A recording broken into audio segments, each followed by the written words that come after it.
All right. Hello, everyone. Welcome back. It is Monday evening, and it is time to play some more Fire Emblem Phase Lunatic Classic Revelation. Ah, I was planning to try to say that really fast, but a bit of saliva choked me.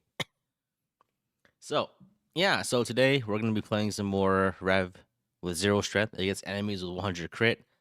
And today, I think as of last stream, which was yesterday, I'm sure at least some of you are aware that we very recently have acquired many replicate users, and soon we will acquire even more, to the point where I think we might, at the end of the day, have like 10 characters that have replicate that can then clone themselves and create 10 more characters. So suffice to say, things are looking pretty good.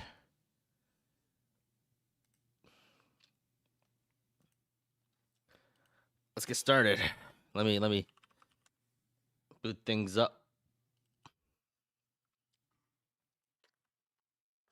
Is that a lot in Zero Strength Conquest? Yeah, I'm going even further here. The funny thing is that because I have so many replicates, going Poison Strike on everyone might not actually be the right play anymore. And the reason for that is that I can already get everyone's HP down to 1 pretty easily. Then the problem I find is getting that last bit of damage. Wheat. Come on, give me Sacrificial Knife. Damn it. I didn't get any items. Only got 3 stat boosts on useless losers. In theory, the most optimal play, if you want to get my castle items, is to kill as many characters as you can, so you have less likelihood of there being irrelevant buffs or conversations, and to increase the odds of getting a better event. I don't know how the odds are rolled, but it seems like when I was playing with no characters, I would more often get actually useful items.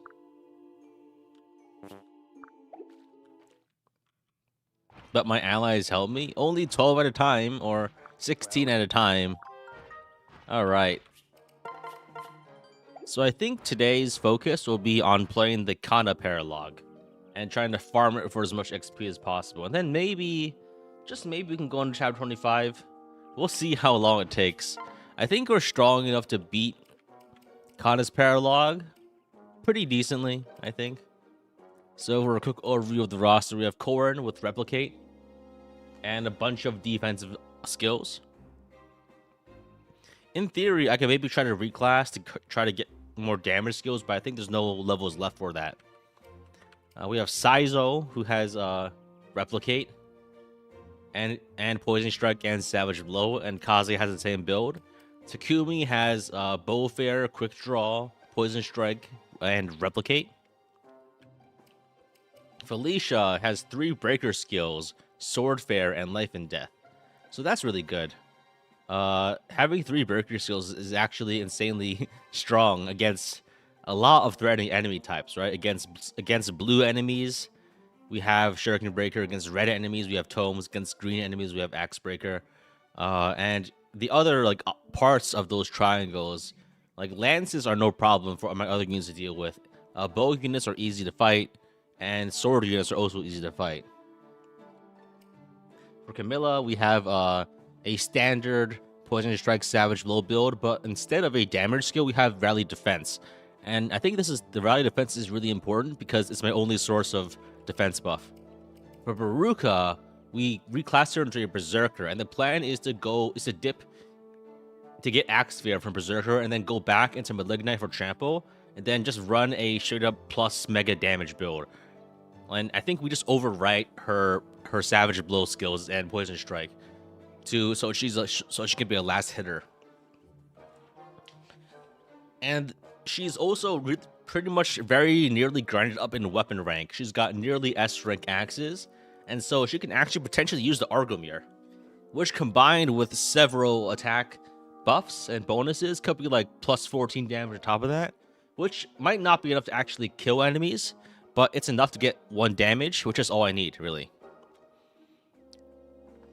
Berserker.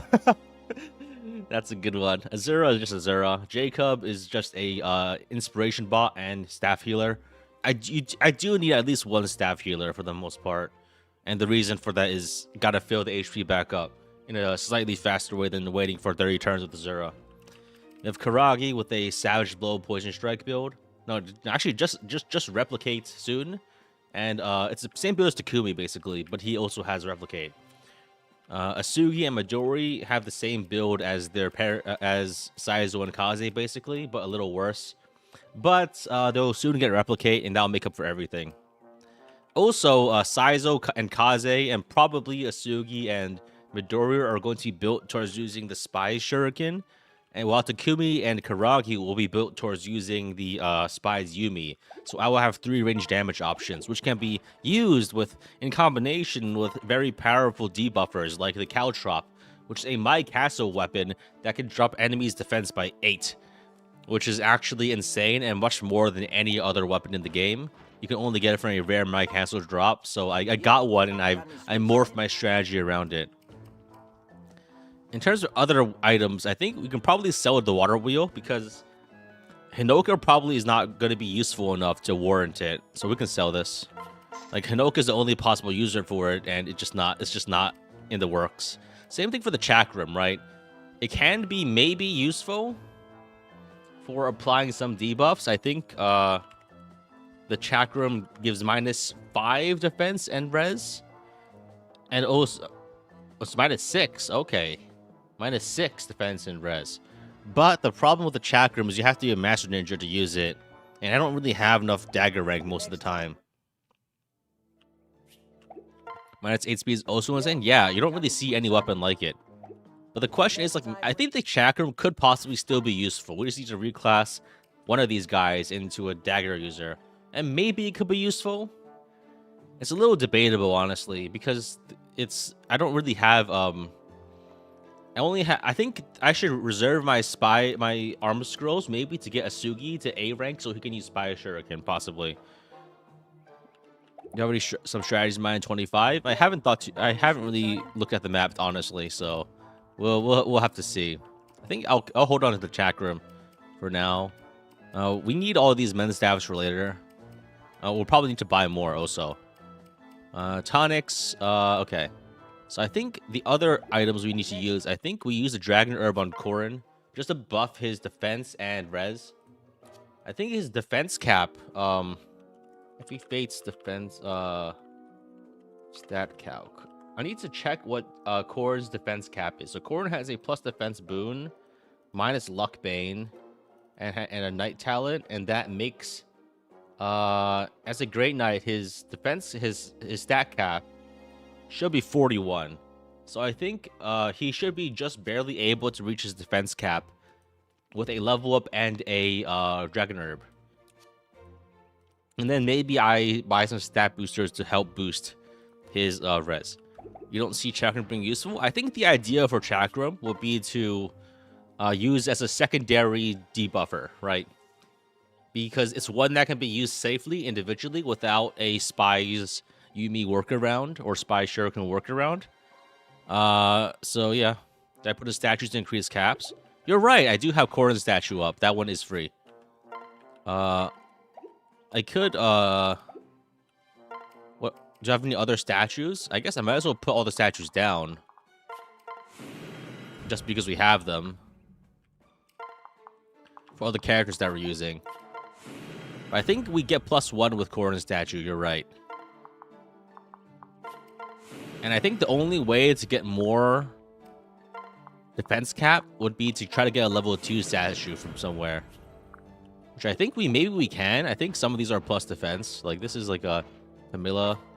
Yeah, we could, if we make a level 2 Camilla statue, that also boosts Korin's, right? Same thing with Gunter. Like we could upgrade the, it costs 3 though. Like, if we upgrade... So it's close allies. Oh, but you also need like a bunch of kills, right? I don't think I have enough. You need C support? I have C support. I have A support there. I think like the idea is that you can upgrade statues based on certain, like if the character has enough kills and some other scenarios. You think you check close allies with going into simplified UI for unit data? Really? What does that even do? 25, 50, 100 kills per statue? So simplified unit AI? Simplified unit UI? I have no idea. That's too complicated. But I think, yeah, we have +1. And in theory, we could get +2. The button in top right. Okay, so we have Camilla here. So if we get a Camilla statue, we could get another defense, right? So I'll just see or higher. Like, the issue is I think we don't have enough kills on a Camilla somehow to make a level 2 statue.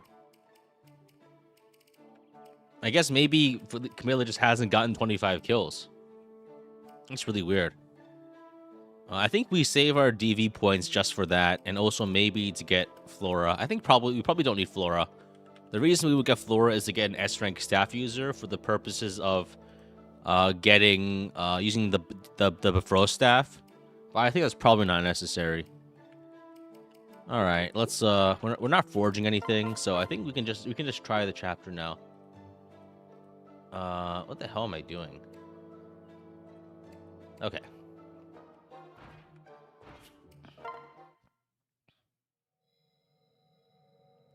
So I think we go into Dragon Blood. How much DVP do I have? Like 5. And a statue requires 3. So if I want to increase the cap by 2, I would need 6 points, which I could do, and then I could use a dragon herb and then stack a dragon shield on top of that. So I would have exactly enough after this chapter. So I think for this chapter, we're just deploying everyone. I just realized I need Karagi to get a heart seal so he can reclass into sniper after he gets after he levels up and gets replicate. All right, there we go. Next time. And going with the bandit twins, I cannot damage them. It's not even worth considering. Capturing any character in this run there's no point. Every single character you capture sucks balls. We have 0 strength and 0 magic, and their skills are useless. All right, we got our 12 characters. So we can deploy like 21 characters on this 2012 deployment map. You have 1, 2, 3, 4, 5, 6, 7, 8, 9 characters that can replicate, +1 after we get Kana. Yeah, let's go. Let's do it. So yeah, let's open by replicate.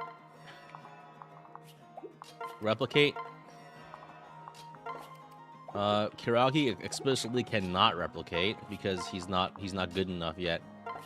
Replicate.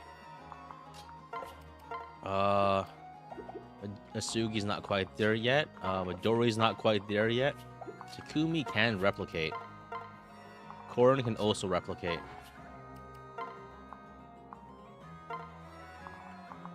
Felicia cannot replicate, but guess what? Camilla can replicate. So let's move in a 0 over here. And then we can activate the Dragon Vein. Or Kana's Inherit. Yeah, Kana's Inherits are Life and Death and Replicate. Oh, fuck. Oh, wait, Camilla doesn't die to that? Also, oops.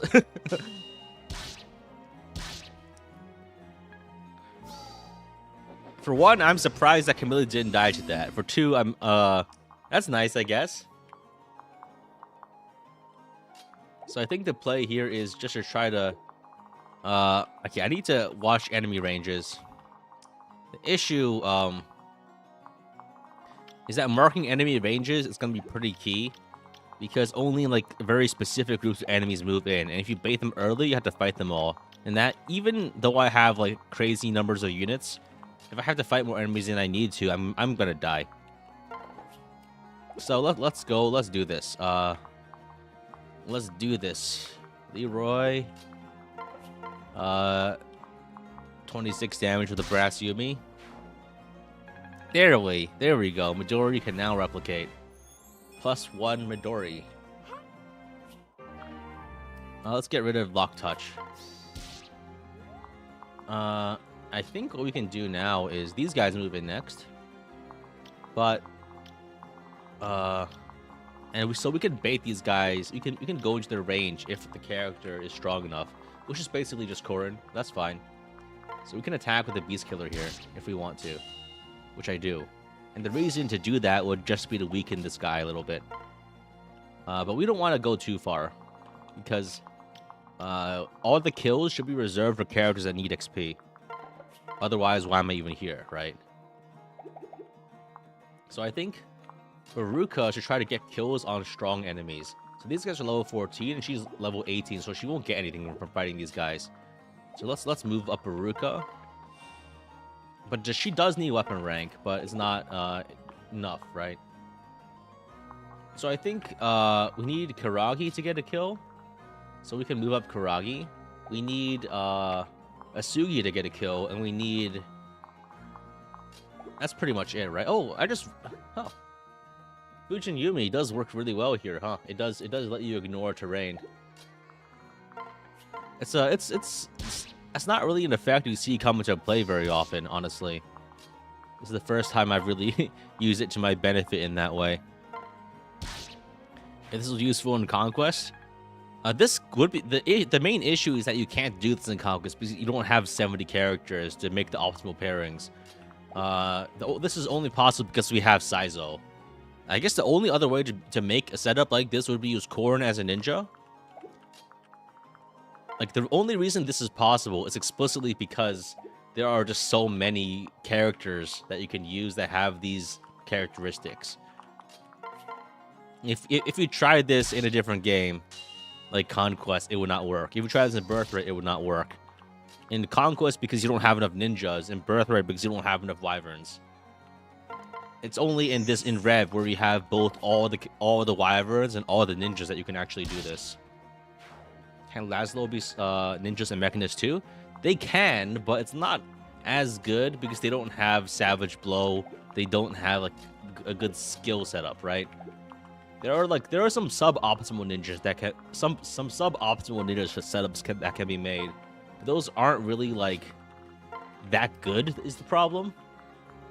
Like, even among these setups, even though Replicate is really good, there are still greater and lesser Replicate users, for sure. And I think the ones I picked are the better ones for the most part. And that's why I picked them, is because they can make use of these things more easily. Alright.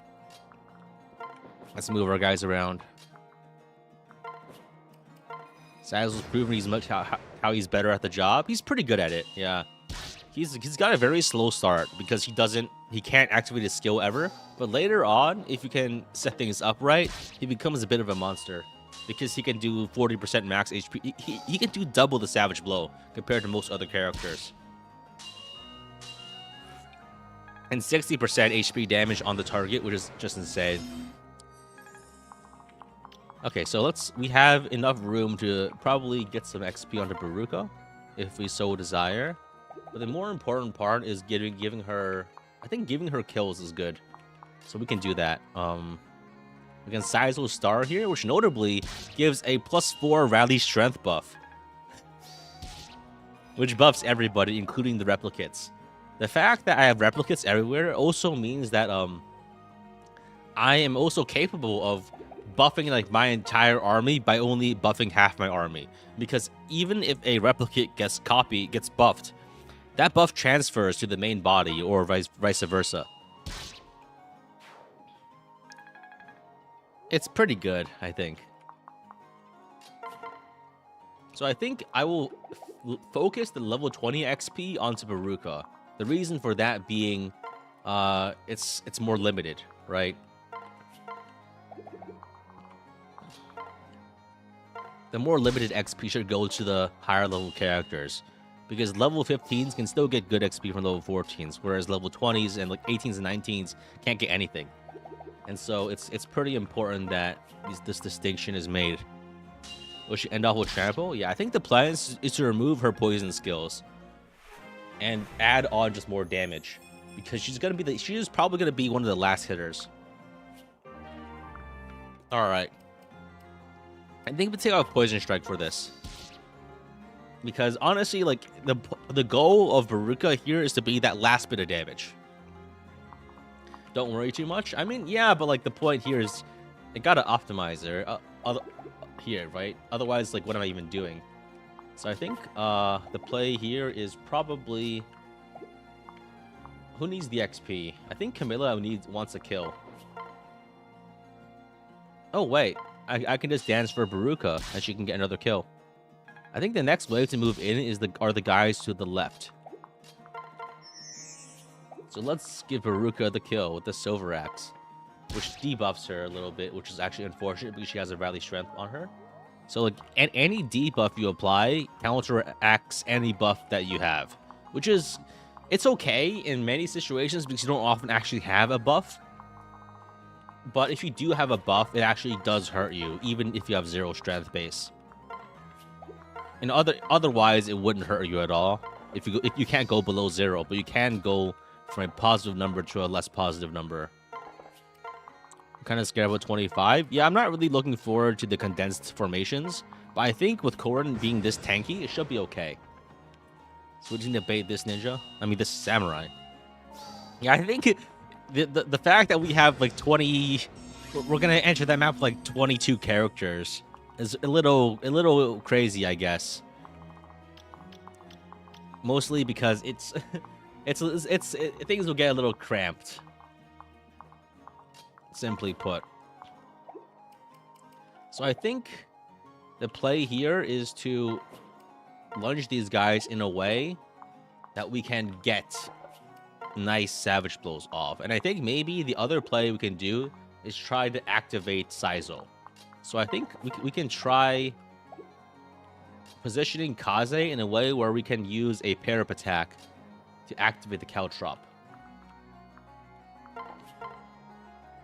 So I think first things first, we can try using Saizo's Star here, just to activate some strength buffs on our relevant characters. And then we can use Saizo to lunge this guy, or maybe we lunge another guy here. I think we can lunge the far away guy with the Spy Shuriken, and we trade over here. I'm probably getting ahead of myself. That's like a fancy move, but doesn't really do anything for us, because I think if the goal would be to... Oh, this guy is weak as hell. Why is he so weak? Why can't he hurt me? Oh, damn it. This guy got debuffed too much. And now he can't do damage. He can't damage Saizo enough to activate his skill. That's unfortunate. I think, so if I attack this guy, I get hit by 18, I go down to 1 HP. That's actually exactly enough, right? To activate my skill.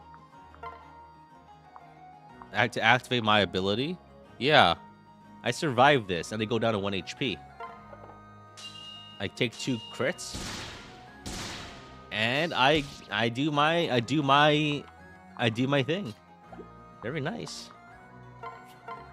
Maybe I should get a dual club for Baruka, just to make her more capable of landing some of these sketchier hits.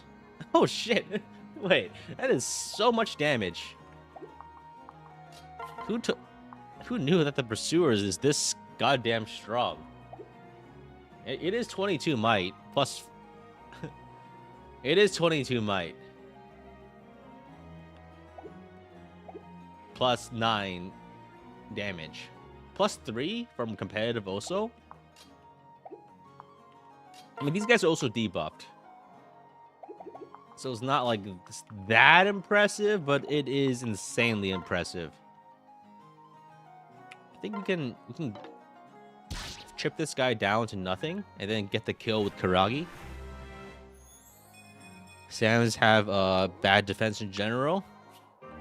That makes sense. Oh, Swordbreaker. That's useless on her, I think, right? I don't think we really need Swordbreaker on Camilla. So yeah, we can. This guy does not have Vantage. The guy in the center does, but the helpers do not have Vantage. So we can get this kill for free with Karagi.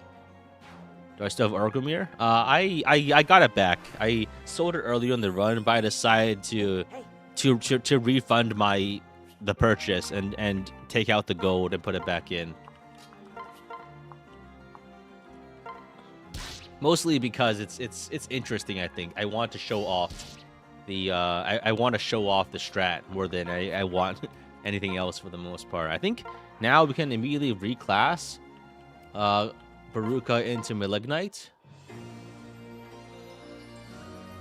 That way we can have her dance for her and have her attack to get Trampo, and then she can reclass back immediately to get back her skill.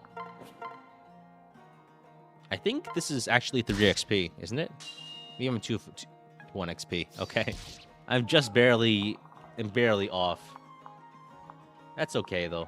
I think Asugi needs a kill, but there's not enough space to do anything. Okay, so I think we have to have we need. Oh hey, I actually do damage here. Very nice.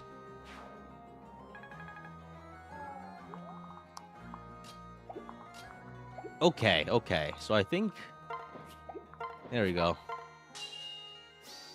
Let's savage blow this guy, and we can finish him. Midori should replicate just to get more bodies on the field. I guess Takumi can just snipe this guy with the Spy Izumi. Wait, that's a little pointless. Does anyone even need XP? I guess Saizo can get it, but he doesn't do damage. That's the problem with these characters, is that they don't do damage. Oh wait, Takumi can equip the Pursuer, and then I can do damage. He doesn't have Vantage, right? Okay.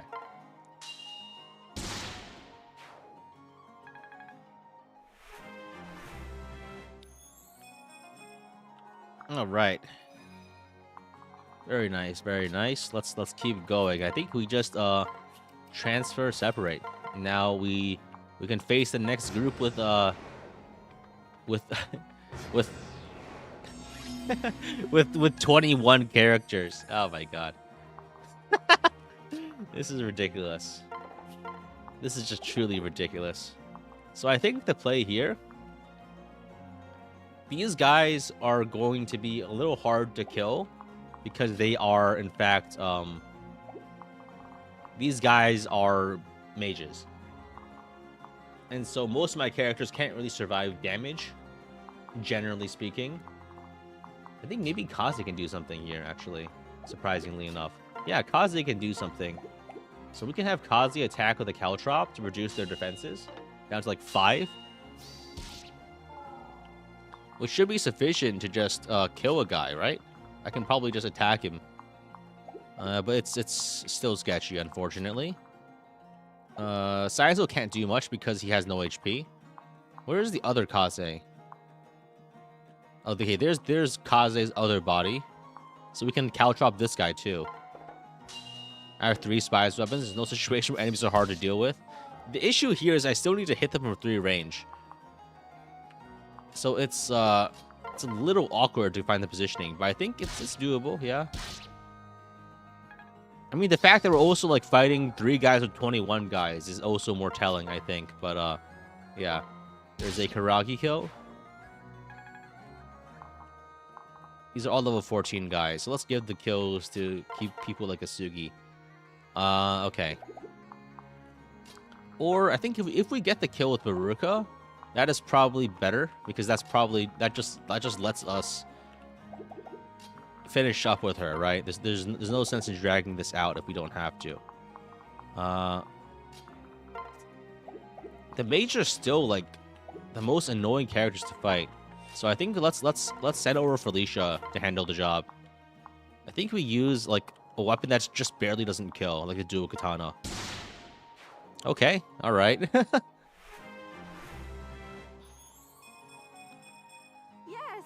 Okay, I mean it's a good level up.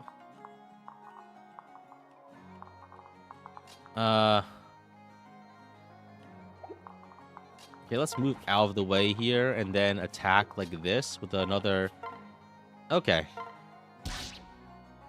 There we go. And then we can get the kill with Baruka or probably Asugi. Okay, might as well just do it with Asugi. That way he can level up and get replicate. Thank God the priestess doesn't have a bow. The priestess is gonna be a weapon rank training pinata. It's gonna be nice. So I think the play is I think we just dance for these characters and bring them back. And I think we just wait for the next group to come in. I think the next group are the enemies to the right here. And so let's just line up to defeat them all the moment they enter. We now are up to 9 replicate users. This is the first time we've seen anyone use Asugi. I think Saizo just isn't that good in Rev compared to other characters. His skill is useless outside of like these most like outside of these like exclusive like freak scenarios where some guy decides to go insane grinding, right? Like this is not normal. These are not regular. This is not a regular situation gameplay wise. So I think what I can do here is I can lunge this guy. And then I can savage blow with all of these guys, and then Baruka can get a kill. Are we streaming earlier again soon? I think my streams will probably be stuck on this time point for a long time. Just because it's more convenient for me now. So I think we can get rid of lunge. I don't see Baruka using lunge very much. I think once we get into the convoy, we probably take out another skill for +2 strength, maybe. So now that Baruka is like that, we can now reclass back into Berserker. And that way, she could get Argomir. She just needs enough weapon rank. Time zones are asked for you? Well, I mean, time zones are asked for me to stream earlier in the day because I have to be at my job. So I unfortunately, it's not really something I can do.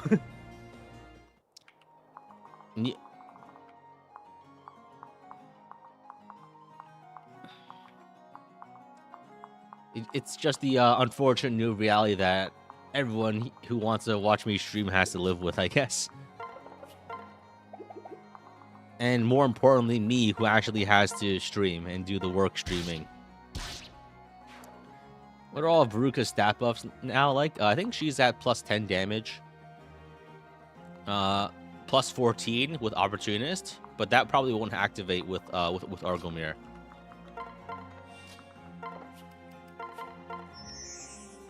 Let's see if she does damage. Yo, she does damage! That's insane! Let's see the Argomir. Oh, she doesn't have enough rank for it. Disappointing. Disappointed!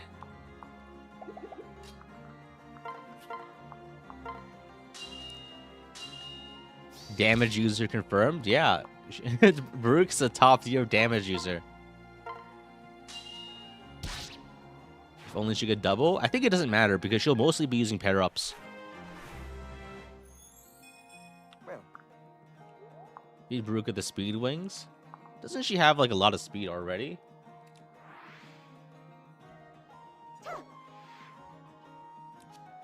Oh, that's from the dance. Okay, 25 is not very much. I guess that's why people don't use Baruka. She doesn't double.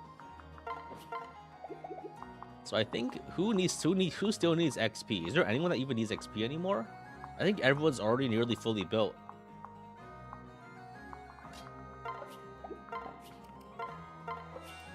Is that everybody? So I think the only thing I need to do now is gain weapon rank, right? Which is probably like daggers on Midori.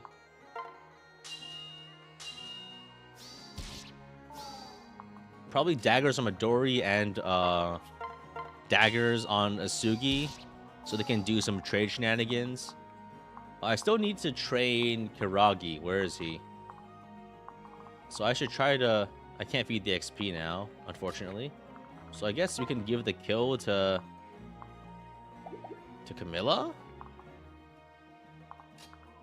I guess Baruka is... Let's just have Baruka kill this guy. She does need the weapon rank.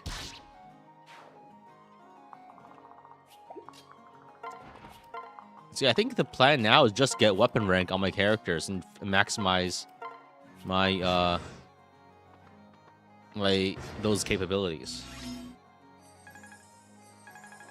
And I think the archers, yeah, let's just kill them. Let's lunge this guy. Do 1,000,000 damage. Let's lunge this guy. These are like the 3 ranged lunge is insane.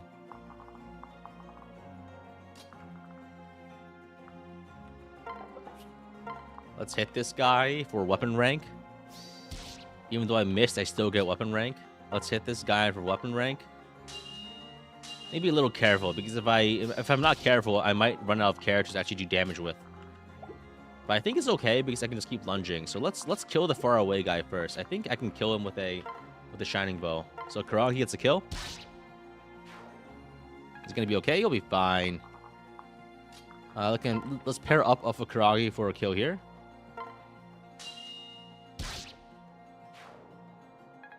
Very nice. And now, I guess Baruka kills for weapon rank. Yeah, I only used like 1/3 of my army there, and I easily came out on top. Lunge 3, like, I have so many 3-range lunges, it's actually insane. It's kind of unfair, honestly. Because, I guess... It really actually, like, greatly extends my reach. As long as, like, the group that I'm fighting doesn't have, like, extra enemies behind them, I can do, like, a straight-up scorpion get over here kind of thing, and drag someone, like, 30 tiles closer if I need to.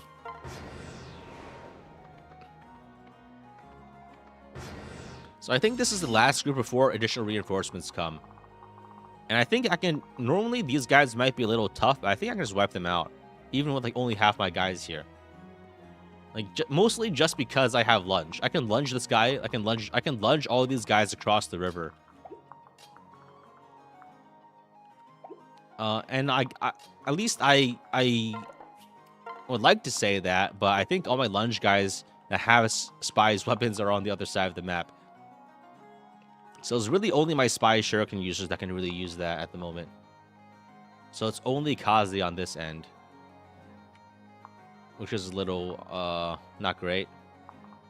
So I think the play is, I mean, there's no reason not to just like walk back also, right? Like if we activate the Dragon Vein here, we turn this into water and this into whatever. I think we actually just we don't have our lunge guys positioned, so reaching out that far across the map to fight 5 guys is gonna be a little tough. So let's not do that. Let's not blunder into suicide just because we're a little strong. Let's get back to old reliable, also known as cowardly moving outside of the enemy range and then killing them once they get near. Takumi is so easy to position on this map. It's really nice. Normally, like, Fujin Yumi like, actually doesn't matter. But this is a rare case where it actually does. Alright. So these guys move in. Oh shit. That's actually fine. That's actually fine. We are... I think what we can do is we can bunch all of these guys up. So I think the play is... okay, let's lunge this guy closer. And just massively damage everybody. Let's go and lunge. And we can lunge this guy closer. He's an archer. Oh, he's too... It's that last guy is going to be a little hard to reach. I might need to do something there. So I think we need to get a little closer and then dance someone further in. But other than that, I think we can... lunge this guy. No. Where's my dancer? Okay, how close can I get? Okay, so I think we can... We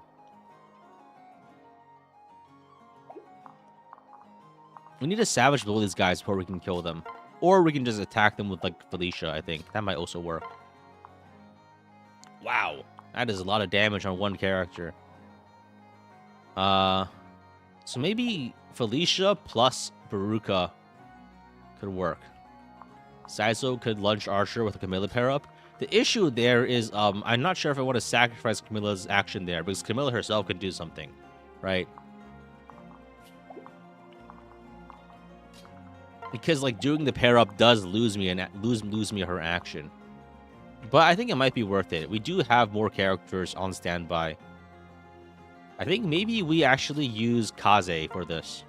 Because the reason for that is just that, Saizo's action is more valuable, and we're not actually savage blowing that many enemies over here. With that in mind, now things are looking a lot nicer on this end. So I think we can move up and, like, can we lunge this guy? Do we have someone with high enough res for it? I think. Oh, we do in fact have Kaze. So I think what we could do is over here.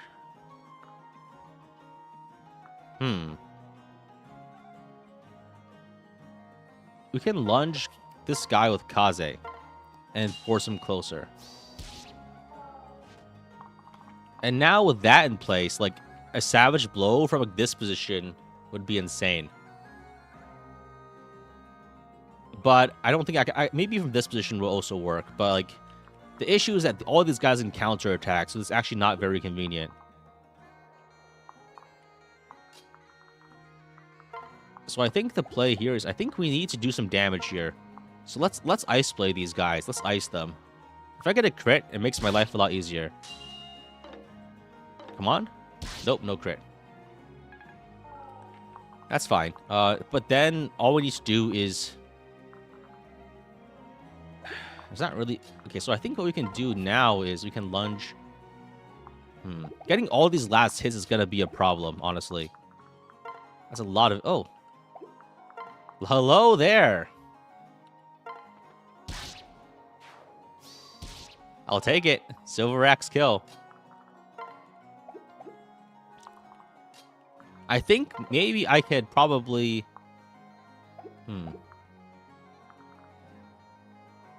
I need to get Saizo a little closer, but the problem is... Okay, I think maybe we have Korin get the last blow here. Because Korin's damage is not very good most of the time. So if we can get it off of Felicia, that's ideal. We could also maybe have had Jacob do it, because Jacob doesn't do any damage normally. So that was probably a little bit of a waste. Oh, we got defense and res. That's really nice. That means we can cap our defense or with a dragon herb. And then probably overcap it again with like another setup. So I think we still need to kill these guys. Like, despite all this fancy movement, these guys still aren't dead. So we do need to eventually actually kill them. And I think maybe, you know what? Maybe we just, like, should have shoot these guys. Holy crap, Pursuer does so much damage. Why am I even bothering with all of this? We can just kill enemies now. He can just kill people. That's insane. That's not something I was ever expecting to be able to do. This guy's got 28 speed, so if we hit him with a spy shirt, if we hit him with the caltrop, then we can double him. But we don't have the caltrop nearby, so this would have to suffice, I think. So I think we can lunge again here to condense these guys and savage blow them, and that way we can get the last hit with like a character that wants the damage. This guy's Vantage though, gotta be careful. So Karagi can get the kill from far away.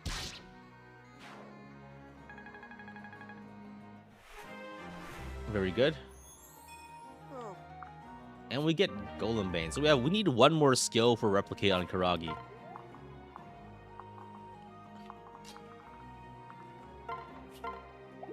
So I think maybe Takumi just... It's still hard for Takumi to make damage without Pursuer, I see.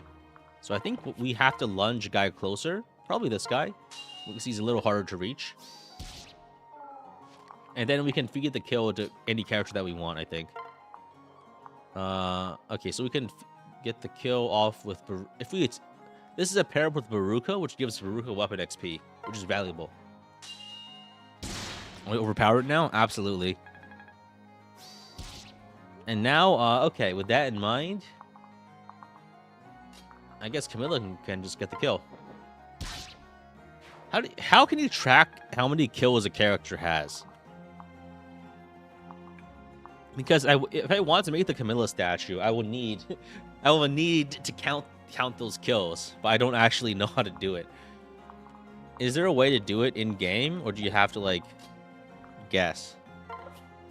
I guess I could actually check her kill count in the with FEF Twiddler, right? Like I can use a third-party tool to check, which would be fine, because it just gives me information. So I think we're like 1 XP off, right? That's probably enough to get S rank.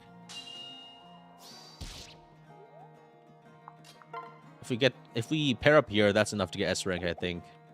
So actually, I think we can try to dance, give the kill to someone that wants XP. So maybe Saizo.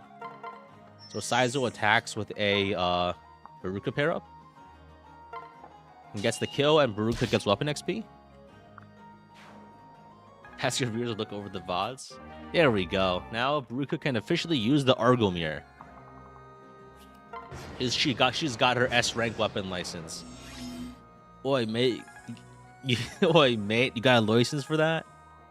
So I think now that we've beaten most of the enemies, I think the auxiliary enemies come in soon, right? So we should focus on giving weapon XP to worthy characters. I think the best way to optimize weapon XP is to have someone pair up with themselves. And the reason you do that is that you have 5 chances to get weapon XP. And if you attack twice with the same character, each of those copies gets 1 XP each. So you can get 10 weapon XP by doing a pair up attack with your double. So that's the plan here. So I think that's how it works. So if we have Asugi pair up with Asugi, that gives double the weapon XP in theory. And then if we do that 5 times, we'll get 10 weapon XP.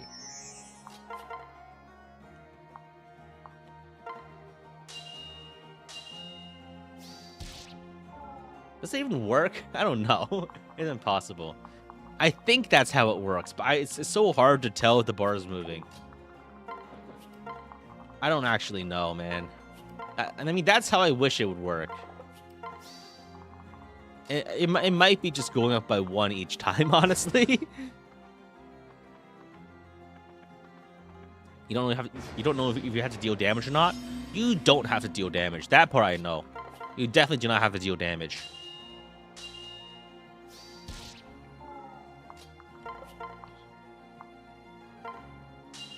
You definitely do not have to do any damage if you want weapon XP. Let's see how much damage I do with the Argomir. 12. Yo, that's non-zero.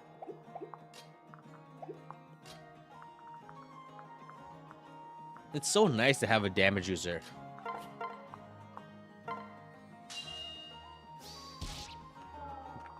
So I think, okay.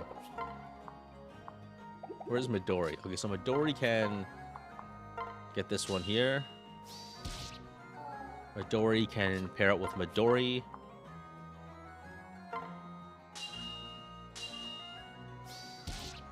Very nice. I want to feed the Onmyoji kill to Karagi. Alright, let's put this guy out of his misery.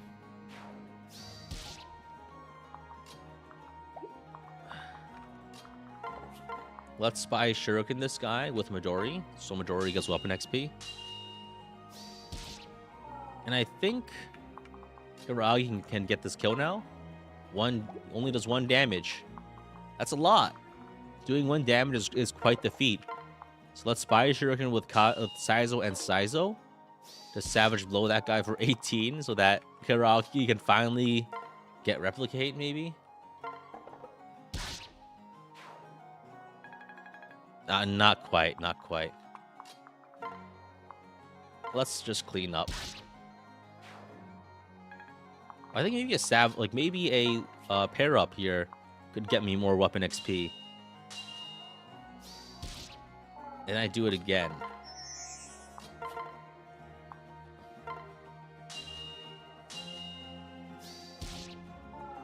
And then I just keep doing it. Like, yeah, I need to do damage at some point. There we go. Okay.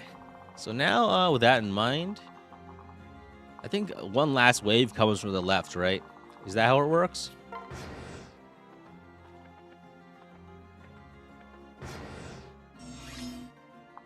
So let's just position ourselves to fight all these guys at once, because we can. Actually, wait. This guy's over here, right? Can't I kidnap him with the lunge? No, I can't go onto the moat tile. Interesting. Is that... You can't lunge yourselves onto a moat tile? I didn't know that's how that worked. Because can't you walk on the moat tile? Oh, I think it's because Saizo specifically cannot walk on the moat, but you can lunge with anyone else. I think Mechanist can't walk on water, huh? But the non-water characters, the characters that don't have the restriction can in fact lunge.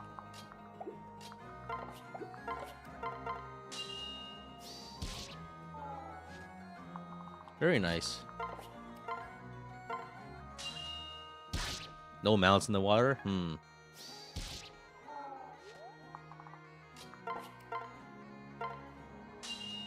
Alright, got him.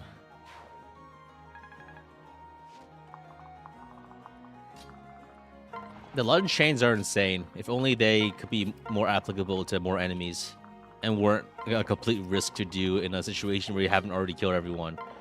But the flexibility is still really nice. I like it.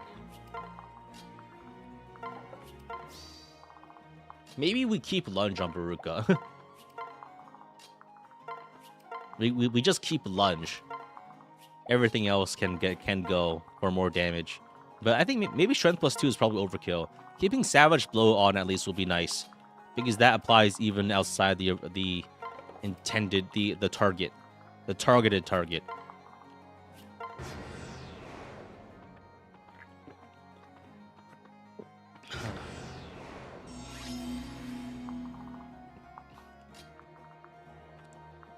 So I think I can lunge this guy because he's a foot unit.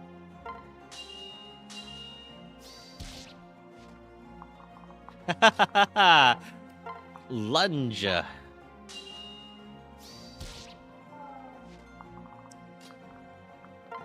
Lunge.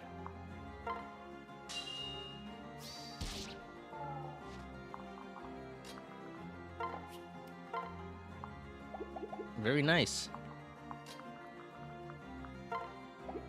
So I think we can probably get kills on weaker characters. No, that's impossible. Baruka, I choose you. Use Argomir. That is so much damage. That is so much damage. And her strength isn't halved because 0 divided by 2 is 0.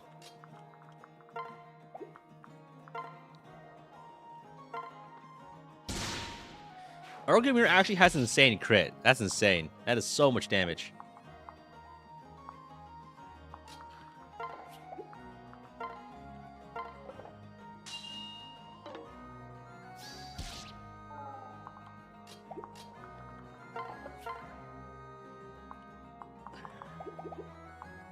So let's put Takumi here with the Pursuer, and that way Midori can pair up with Takumi to get a kill.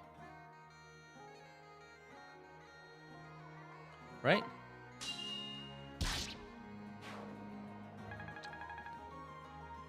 Very good.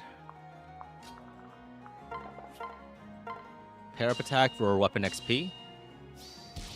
Karagi should get this one. This was level 14. So we're just barely off, maybe. I think this actually might get us replicate. Yes, we got it. We got it. We got replicate. Now we can go back into a better bow class. Let's get rid of skill +2.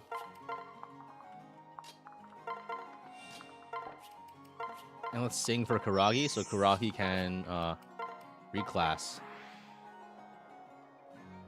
Actually, Kenshi... Wait a second. What if we go Kenshi Knight? We only have one Pursuer. Well, if we go Kenshi Knight, we get better move. Huh. I'm liking the idea of Kenshi Knight, honestly, over Sniper. Because we already got the Sniper skills. Just crit?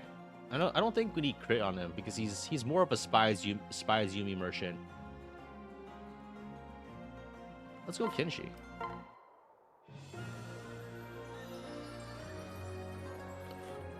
Spy Yumi, Kenshi, Knight Lunge. Unfortunately, he doesn't have lunge. That comes from the Wyvern line, and it's like an archer ninja pair up, so he can't get it.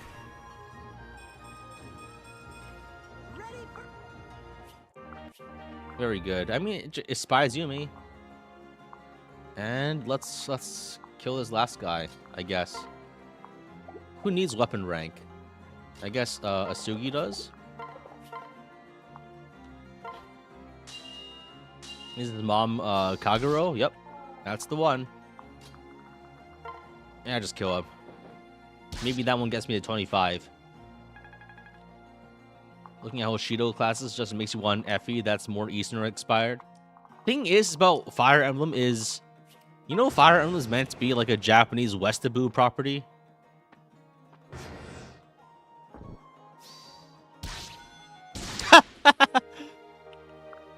Like, Birthright is the the exception, not the rule. Like, Fire Emblem is literally about, like, from conception, it is it's straight up like rawhide Kobayashi, sort of kind of like a Japanese imitate, like inspired by medieval Europe, right? That's like its entire thesis. That's what it's made to be. But yeah, that is a dead Kana. I feel like the thing, I mean, the reason why Fates is so like heavily represented in Heroes is because, I mean, it's a Japanese game. Japanese players love Japanese things, right? But at the same time, like, I really don't think that's something that they should really lean so hard into. Because, like, that's not what the series is. More or less, right? And there's nothing wrong with mixing it up. I think Fortune's Weave is more like Punic Wars, kind of like Carthage, Rome kind of style, right? And there's nothing wrong with that. But like, I think there's already a lot of, I don't know, are there that many? I think it's just that like if a Japanese theming will probably necessitate more Japanese style conflicts, right? I guess basically the thing is like maybe it's already kind of like crowded and there's already enough tropes that are already played out. Like it's mostly like warring states periods, right? Like Nobunaga sort of thing, right? I guess it depends a lot on what the story they want to tell is, honestly. Koei has a monopoly on Japanese history games. Yeah, I think the thing is like if you the setting, like the reason you have a setting is that it fits the story you want to tell.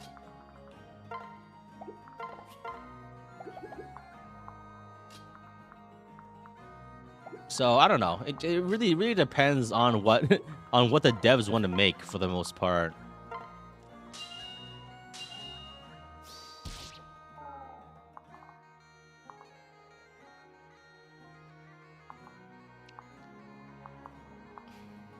Full Land, just a romance of the Three Kingdoms, you guess? I is it? I don't know. I don't really think it is. Just because there's 3 major factions doesn't mean it's a romance of the Three Kingdoms. What am I doing here? I need XP on Asugi or weapon XP. Do I have a dragon vein nearby? Not one. Oh, there's one over here. I can dry up the river.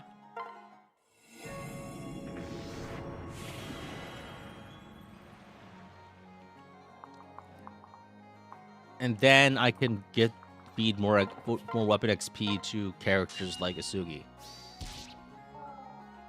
and Midori.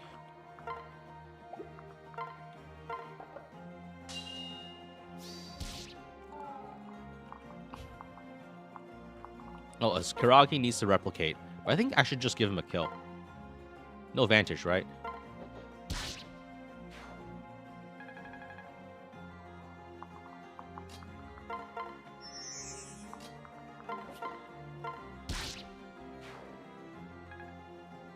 Right, I think like in Three Houses, it's like the Japanese name is like Seasons of Warfare, right? Something like that. I don't know. The thing is like there are lots of like things in 4s and 3s and 2s and 5s and 6s and 7s just because those are small numbers. Just because there is a motif that centers around the number like 6, maybe 7, you know, it doesn't mean it's a reference, you know? As it turns out, the number of important things is often less than 10. And so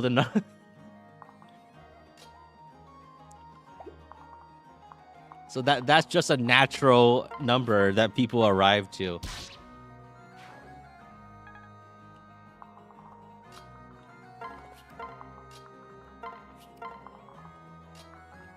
Yasaki mentioned influence from the Chinese novel Romance of the Three Kingdoms and Koei Tecmo's adaptation of it into the Dynasty Warriors series. I guess. I don't know. I mean, it is a pretty ubiquitous inspiration for a lot of similar media, I guess. So I think okay. I think the play here is lunge. I lunge everything. It doesn't matter who they are, where they're from, or what they have been. I just lunge them, and then they're all in one big pile, and then they all. That I don't need to worry about it. Lunge this guy. Lunge this guy.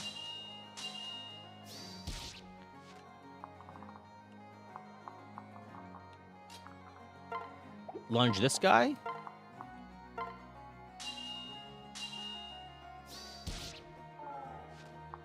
Keep lunging.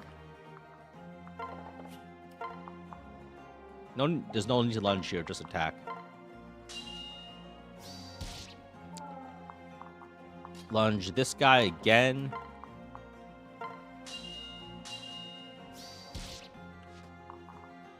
Lunge this guy.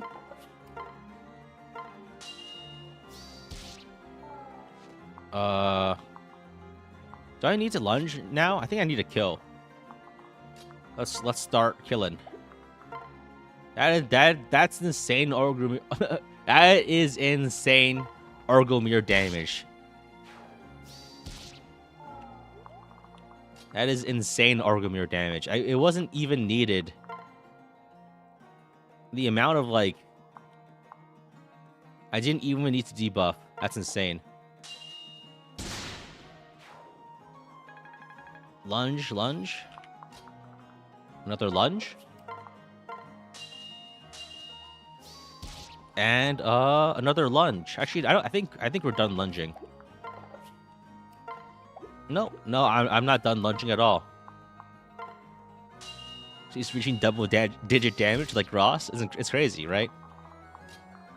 The things you can do when you're not restrained by things like time or having strength.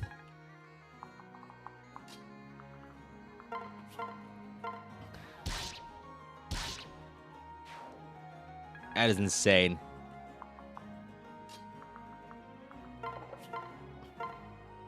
Just one more lunge, bro. I swear I'm not addicted.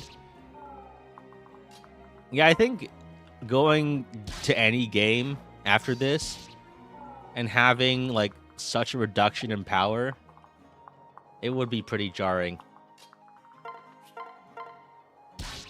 All right. So like we just wiped out a group of like 3 and a group of 3, and they were all like 15 tiles apart, and we just destroyed them. That is crazy. Before I was struggling to kill like 3 guys. Now, now I think I would struggle like I don't think I would struggle to kill any group of enemies at all. I think the play here is to train Midori's rank. Because Asugi's rank we can rank up with a I think we just keep attacking here until we get all of our ranks up. I think we have like 5 hits where it works. And I think we finish off with Camilla just to try to get her closer to the kill threshold. GG. Only 1 hour on that map. Very good. Granizer Jacob Bond rank? Ah, it's not worth the trouble. I don't think we have enough time anyway. We get a kid. Kana Korin. Oh, maybe if I does the Kana statue boost anything? Probably not, right? I think it boosts luck. It boosts your Bane, right? You get Kana anyway if she dies. Yep, that's just how it works. Do you even have a Kana statue? Nope. Can we upgrade the defense? I need Korin's. Okay. We didn't get enough. We do have stuff in Invasion 2, so we can maybe play Invasion 2 just to give Camilla kills. Hi, welcome. I got a brass Yumi. Nice. That's a bit of gold. I just built the Kana statue. I think that was the Karagi statue that I didn't have previously. I think it's because Karagi got a kill. I don't think you can build statues immediately. Kana's a 35 damage magic Dragonstone plus nuke. That's the idea, hopefully. Because if she has Dragonstone plus and she can promote to get something, like what skill does she even is she even useful for? Maybe I could have her replace Jacob as my staff user. Because I don't think we need Jacob anymore. Because he's just a staff user. But if we bring Kana, we have 2 staff users. Second Draconic Hexer? That makes sense too. The problem is she can't survive damage. But I think we go Hoshido Noble. Because if we go Nornobo. Yeah, I guess we do get Draconic Hex, but then we can reclass the Hoshido Nobu for tomes, right? For staff rank. Does she get the staff rank at base? Or do you need to train it? Do we need Jacob for Rally Res for a non-ghost? That is probably true, honestly. But I think I want to have more replicates too, right? Okay, so in that case, I think we just go Hoshido Noble, right? Because I think Draconic Hex is not very useful on a character that can't survive attacks. Like, and we have debuffs on literally everyone else. You need Offspring C over staff rank? Yeah, in that case, we're going Hoshido Noble, right? I think we have more than enough debuffs. Like, every single character, like half my armor can do debuffs. And I think I probably have more debuffs to allocate than enemies most of the time. Because Korin, like, I already have 2 Draconic Hexers. And that's on a unit that can survive damage. So let's go Hoshido Noble. This might be the first time anyone has ever used Hoshido Noble ever. So, be excited for it.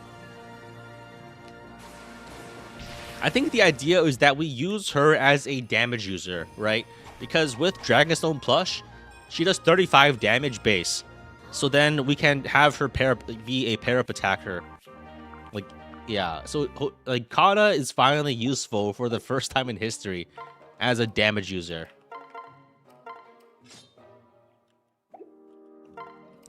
And we just give her, like, 11 sword, I think, or... I don't even think we give her a weapon. Just because... I guess she can have 11 swords somewhere, but it's questionable, honestly. Because I guess she can attack from range. I don't think Korin really needs the 11 sword anymore, because he's not really using it for anything. And I guess we can throw some stabs under her. Probably, like, some... Ideally, some Sun Festos, probably.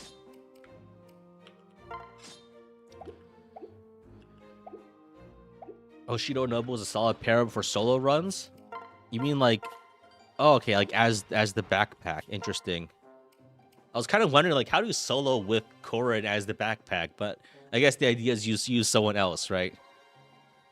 Alright, so I think... Dragon's Ward is hilariously bad. What is it? It's like...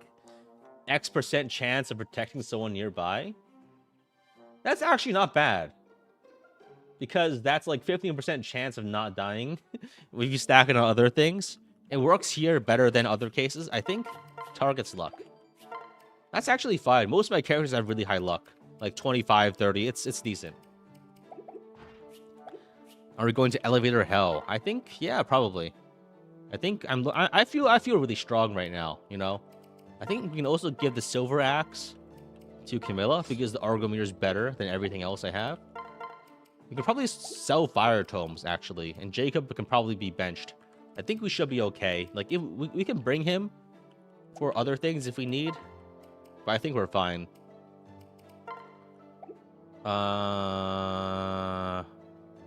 What do I need to do? Does Jacob even have supports with Azura? Not even close enough. So I think we just give up on Jacob. And if we need the res, we bring him. Otherwise, we don't. So I think actually, wait. Chapter 25 and I think 25, 26, 27 actually have like a higher deployment limit, right? So I think we can actually bring everyone. Now that I think about it. Like, I think the deployment limit is higher in those maps. So I'm not locked to 12 units. I can bring 16, so I can bring 26 units. Do I even need the XP? If I do Dwyer's paralogue, it would be for the stat booster, probably. I think, okay, so let me buy another stat booster. I think I need to bring a I need to buy a, what was it? A friendship seal to reclass into Master Ninja? Because the idea is endgame is 13 units. Yeah, but all the other chapters up to there are like 16. So I need a friendship seal to reclass into Master Ninja. The reason being that this is like my way of fighting a non-cos with higher resistance. 2 res to 6 damage isn't dealing to coordinate in endgame. Yeah, that's the important part. I think being able to not die to a non-coast is the most important part, I think. Which I think we might have to bring Jacob. So I think let's think about something. So Baruka, we need to get her skills right. So Baruka is Savage Blow, Replicate, Strength. I think maybe we don't need Strength +2. It would be better for Argomir, but not useful for Bolt Axe, right? And I think the other skills are all really strong. Like Savage Blow is still strong, and I think it can still matter in many situations. Replicate is the strongest. Rally Strength is important. If I can't safely fight non-codes, you can always deal damage by farming guard gauge and reinforcements. That is true. That's actually very true and also extremely insane. Because, like, so I would, like, trap an archer and farm guard gauge and then do a drive-by to have a 40% chance of dealing 2 damage with Luna. Is that your idea? Because I like it. You have some. You got a great head on your shoulders. Oh man, the shit I have to do. All right. Okay. I think we can probably sell some stuff soon. Can we sell characters? Guess not.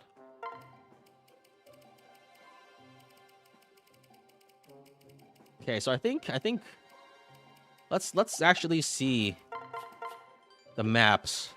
I think we might be do 25. We can do 25, I think.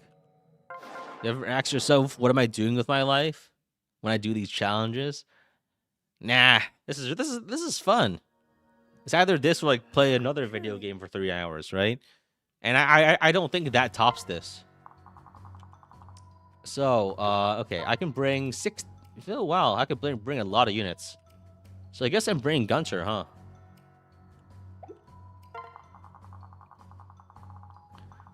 The question is, like, what the fuck do I do here?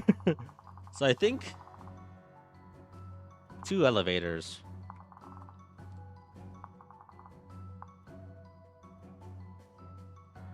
This is bad. Oh, I just realized that I think Felicia solves this entire bottom area, right? Because she has immunity to axes, immunity to tomes. She cannot be hit by any of these guys. I guess the archers here are a bit of a problem, but I think I can probably move a core in there. So I think,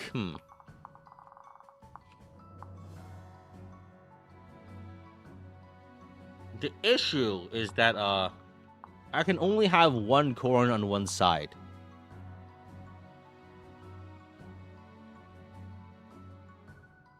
Even if I wanted to, I can't put corn on both elevators.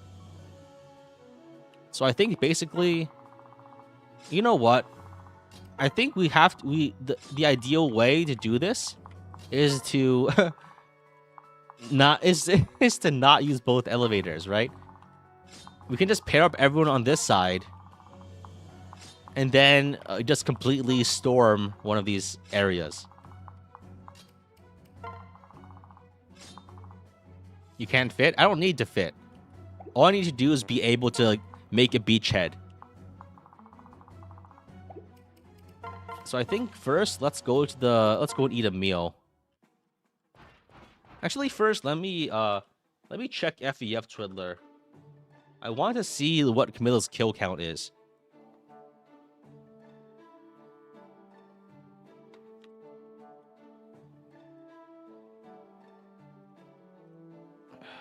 FEF Twiddler has the annoying characteristic of, like, not being able to be opened from, like, the search menu. You have to see. It seems you have to go through the. You have to open it up first. Let me see what Camilla's stats are. So she has how many kills does she have? It doesn't say here. No, she has 38 victories. So she needs 12 more to get a statue, I think. I think that's how that works, right? You get them at 0, 25, 50, 100. Something like that, right? for level 1, level 2, level 3. Yeah. And also let me count the weapon XP. So Karagi has 165, I think. Midori has 90s, has 82. Asugi has 139. So in order to get A, we need 165. So we need 26 more combats with Asugi and like 80 more with Midori. That's nasty. I think what we do is we train up Asugi all the way, and then we use a arm scroll to boost up and finish Midori. So that way we can trade around the Spy Shuriken if we need to. I think that's the plan. All right. 20, 50, 90, something like that, yeah. Yeah, there's no need to rescue. We just need to do shenanigans like that. So let's go eat double speed, I think. I think we have more than enough strength and it's magic now, surprisingly. Dual club for Baruka. I don't have enough money. I spent all my money. I guess I can sell some stuff, but I need to buy tonics for the end game, so I will save my money. Right? I don't really have any money left, I think. Oh, I can sell the Iron Katana. I'm not going to use that. I can sell the Hand Axe, probably. I don't think my axe users need it anymore. They have bolt axes, which are stronger. We can sell the Iron Shuriken. We can sell a Brass Yumi. We can sell a Fire Tome. I think we don't need these anymore. Like, no one else actually uses tomes anymore. We can probably sell the lower level stabs. Just because they're just not turn efficient. Okay. Seppo Naginata.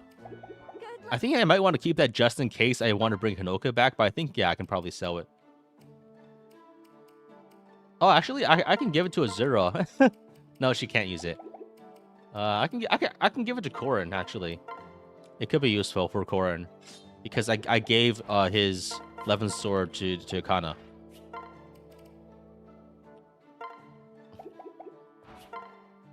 All right, I think that's good enough. Let's do 25.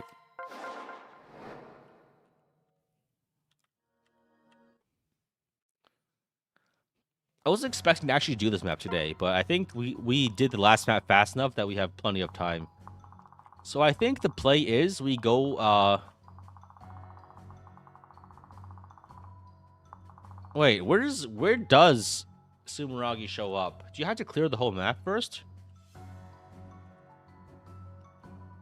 Is that how it works?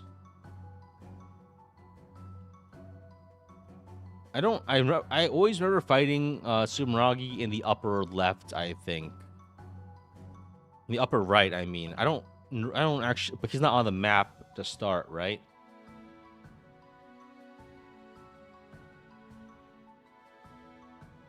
So he can either be south or north, I see. Probably depending on which area you visit last.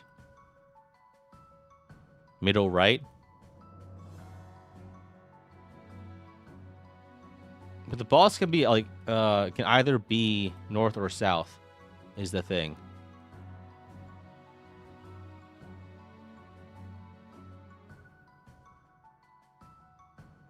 There are different spawn positions.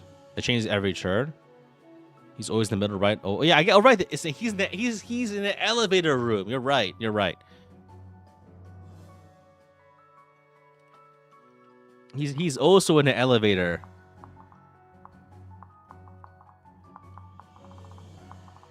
Okay, so I think the plan is, you know what? We don't even need XP. We can just rush the boss, right? We don't need to deal with this bullshit. I think the plan is we actually hold off on making replicates, but once we actually enter in, everyone starts cloning themselves. So like we can bring 12 people into a room. Actually, if we fit 6 people in here with pair up, we can bring 24 people into a room of 6. We can actually just like make a straight up clown car. Isn't that amazing? Oh, right, we need to activate all through Dragon Veins. Okay. So we have to fight the whole map. But we can make a clown car of 24 characters. So I think the first one opens up to this way, but we don't fight a mage, right? So I think we can actually, can't we fit like basically everybody into the room?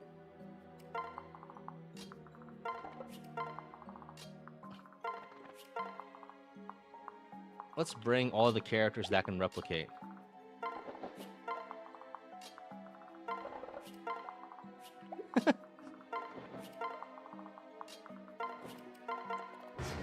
Well, half of them at least. So like the door opens and they don't attack. These guys attack, but they can't do anything. And so once then I can open up and storm the lower area, I think.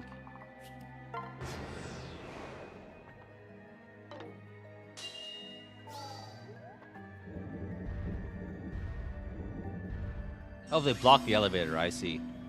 That's also okay. Because I can just kill this guy, right? You know what?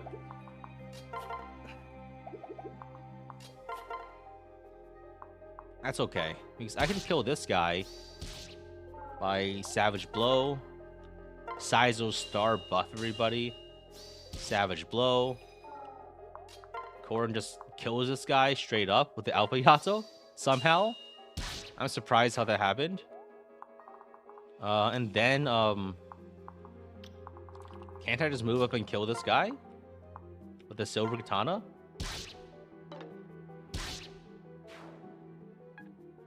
And I dance and move Korin up with a guard Naginata. And I messed up and someone's gonna die. Oops. Okay, but I think I messed up. Oh yeah, I do have Shuriken Breaker. If I trade over the dual, if I traded over the dual weapon, I would be completely fine. But these guys move and block the, they block the mage, so I'm fine anyway. I'm not punished. But the elevator leaves, I'm gonna die. So I kind of messed up in like 30 different ways here.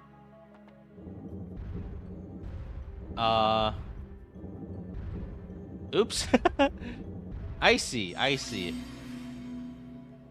Okay.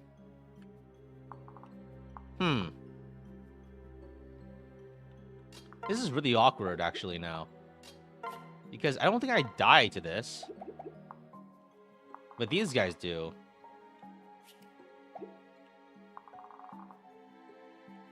But I don't.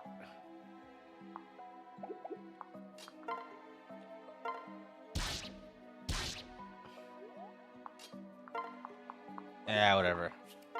Let's just see if I die. I mean, I will. Okay, there's one. Gotta get at least one reset in the books, right?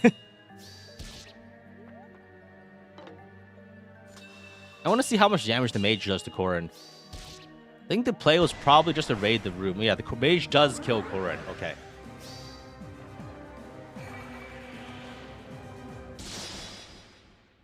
How could this happen? All right. Okay. I think I have a better plan now that I face tanked. I face tanked the chapter.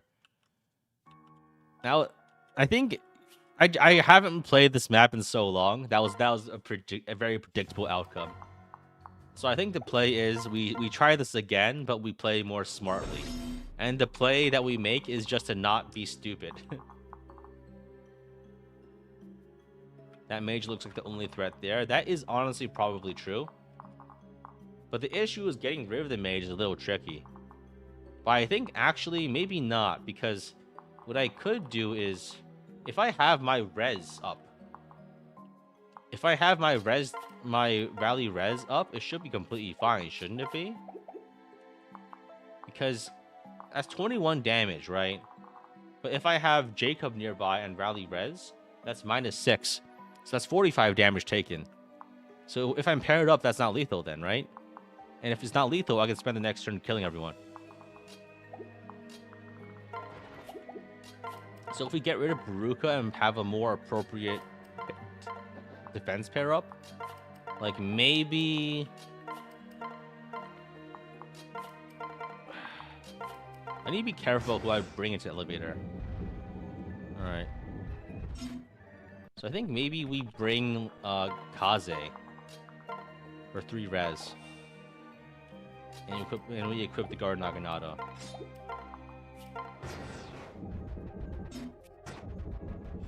Alright, let's get in the elevator. So let's put Korra and Kaze up ahead. Felicia can be behind. We bring Azura. All that replication can only bring a few characters inside. Yeah, but like we can bring more as backpacks. I think we can bring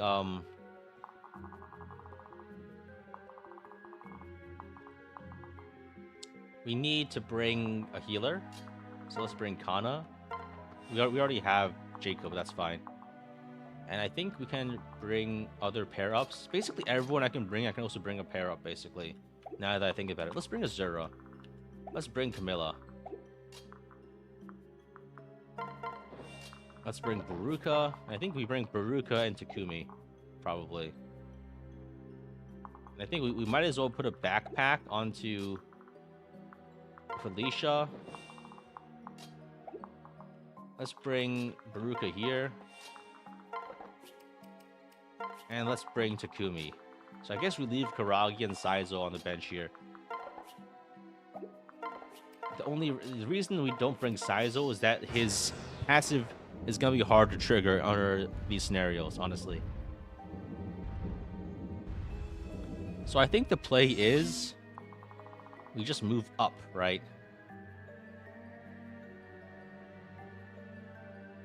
I think if we move up 1, actually the Swordmaster is guaranteed to try to hit us. So I think what I do actually is I move up as far as I can, just so I can actually, yeah. So here's what happens. I move up, right, and then I have Jacob move up and rally.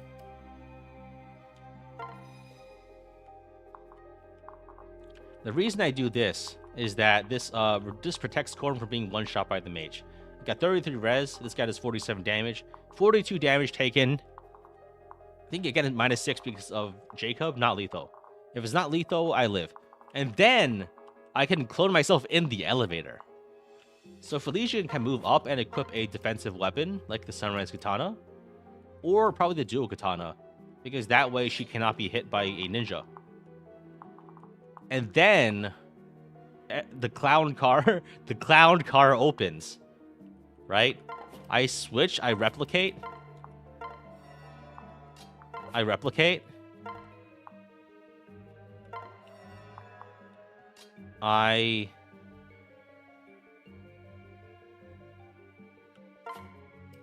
switch, replicate. Guess who just doubled their army? Let's see how this works. Okay, so the ninja goes after Korra, does nothing.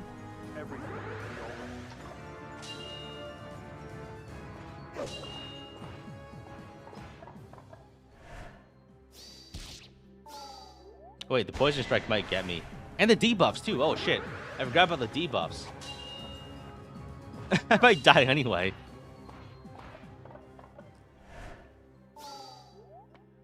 No, we're good. Wait, huh? How am I taking so much less? I dodged it anyway, too. Wait, did I do the math wrong? Oh, there's Felicia nearby, right? No, Felicia doesn't even have Demoiselle right now. No debuff because so I don't know what's going on. Triangle? I don't fucking know what's going on anymore. Oh, he didn't debuff. He was using his sword. Probably because he saw that he wasn't doing anything with his dagger. Jaco's inspiration? Yeah, but I think the main reason I'm not dead is just because he didn't go for the sword. So I think I transfer here and I attack with the spy's Yumi. Oh, and I think I should have brought Saizo. Because I don't have the spy's shuriken available to debuff. So I think the play here is I transfer? There's not enough room. I think I need to kill a guy to free up some room. How do I do that? Oh, wait. I know how to do that. I can switch and I can lunge. If I lunge and savage blow, these guys are all putty in my hands, right? I can lunge. I can switch and lunge this guy. And also rally buff everybody with Saizo's star. Insane. Guess who has guess who has two fingers and just lunge himself out of a situation? This guy. This guy doesn't have advantage yet. So I can't, but I still can't kill him. I still can't kill this guy either. I don't have lunge or anything. Getting rid of this guy is gonna be insanely painful because he has advantage. Oh, I do have a spy Zumi here though. This one has two fingers. I mean, two thumbs. No. Okay. All right. If I use Dragonstone Plus, I think. Wait, this guy has got 19 res. If I equip Dragonstone Plus, I have 35 damage, right? So if I have 35 damage and I pair up off of Takumi, that's gonna be a decent amount, maybe. Oh, I can also just pair off Baruka and gamble like an Argumir crit or something. That's a lot of damage. Like these are crits, right? And I could just kill him.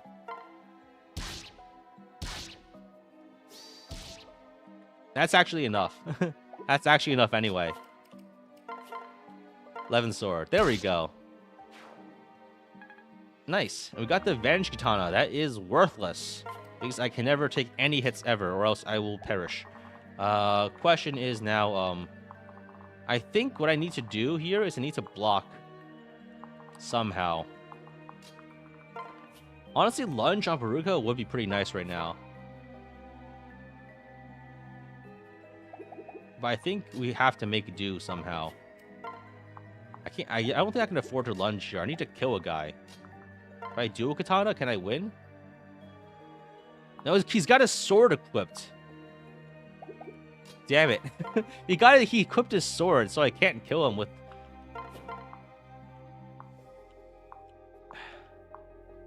So I can't kill him with dual katana. Maybe Korin can get a use out of it? Maybe, but Korin doesn't have any damage skill, so it's probably not very likely, honestly. This elevator is so cramped. I think... The problem with lunging right now is that if I lunge, I kind of lose my opportunity to... I can't, like... I guess I could lunge here. The issue with lunge is that it does leave whoever I use to lunge vulnerable to a mage attack. But maybe I could dance and, because I think... Wait, who's on behind here? Asugi. I should not have brought Asugi. I should have brought, another like Saizo, I think. So I think what I could do is I could lunge this guy.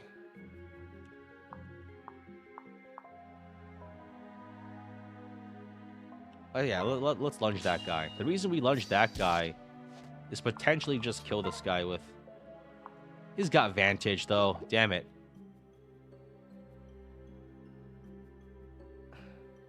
Oh, here. I can also do this. I could switch, transfer Felicia onto Camilla, and then shelter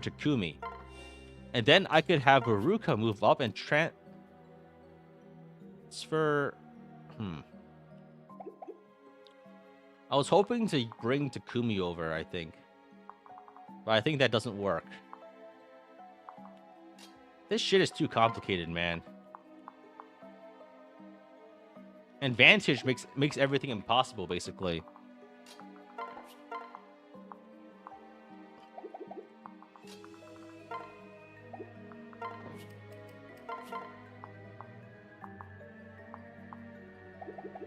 If I attack, okay, we can transfer Azura here and then attack with Takumi, but that doesn't work.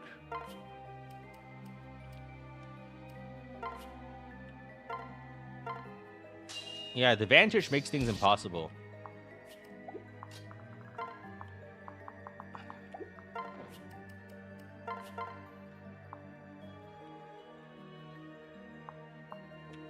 Yeah, I'm dead. I think I need to try this again. This is it's not working. I think the other part I need to do is I need to bring another. I think I don't bring Asugi. I think I bring Saizo. Saizo is probably a stronger character to bring here. Another thing I probably need to do is I might need to clone Korin. This like increases his vulnerability. But I think I need more space. The reason I had trouble here was that even though I had like lots of people, they all got clogged up. And I couldn't actually. They all got in each other's way. I think the play here is maybe to, instead of just only claiming this area, maybe like as long as I can avoid the second mage there, maybe I could just put. I can maybe have Korin replicate himself. I think you should ignore the middle area and just go to the bottom area. The problem with ignoring the middle area.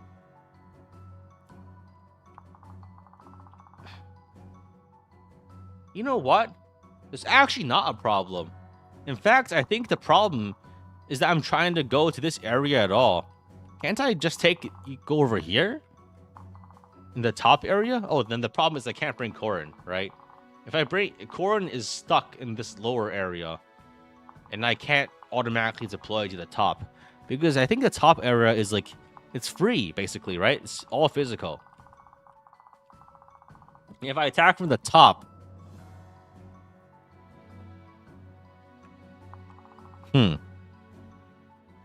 I can rescue. I already used both of my rescues. I guess I could buy another one.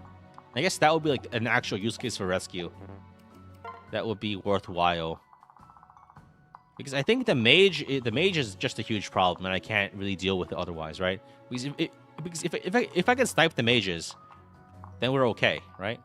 Is there any way to turtle such the elevator closes? I guess, but the issue is that if you load up the elevator fully, this guy will move and attack you anyway. You can't choose to not, like, even if you want to go here first. The problem is that these guys wedge their way in the door anyway, so the elevator gets stuck. All right, let's try this again. There's the only real solution is just sending more attempts, I think.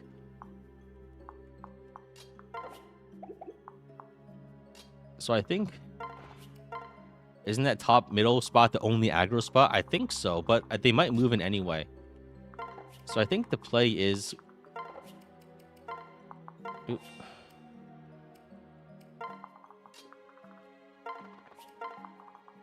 I guess we can try it. We can try it.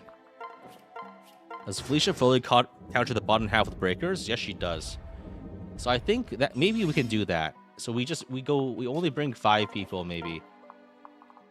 5 pairs.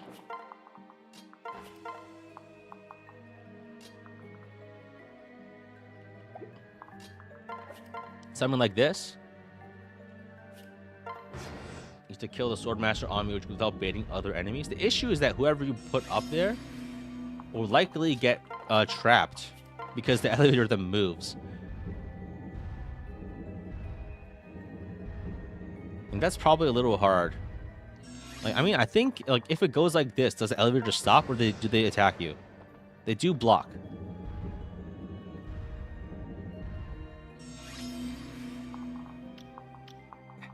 And this is actually better than the last time I did it. But at the same time, it's actually worse. Because now, I think the play would be to get to this situation and try to kill this guy ASAP, right? Probably with some kind of enemy phase shenanigans. But... Or maybe just like... Can Corrin ever get enough damage to actually damage this guy? It would be really hard to do because Corrin's damage is really bad.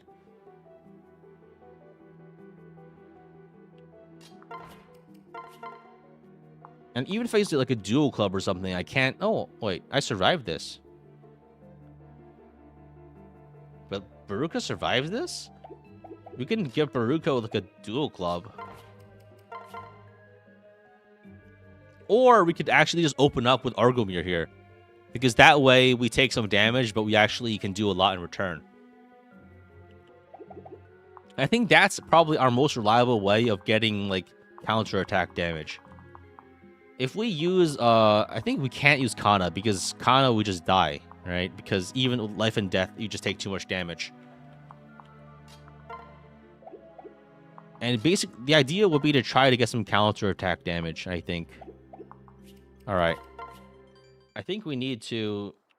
Okay, I think the play is we do bring more people, but we do it in a way where we can then move up with Corrin directly afterwards. So let's actually reorganize our people. I think what we need is we need a some plus magic on Corrin's bot as a pair up. So probably Midori, or maybe I think we can also just have like Baruka as the pair up, and then Baruka tanks the first hit.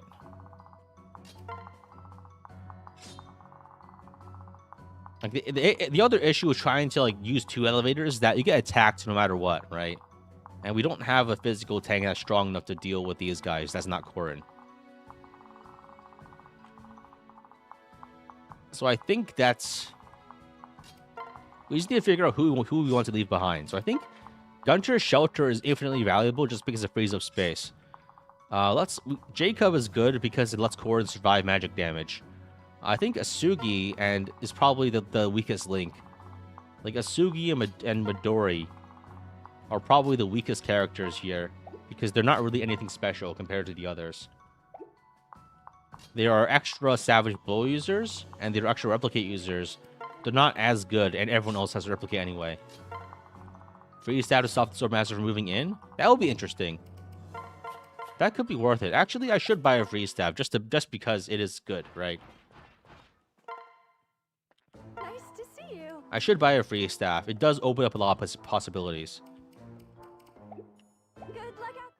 Wait, I don't even think I've used my free staff yet. I should have one somewhere, right?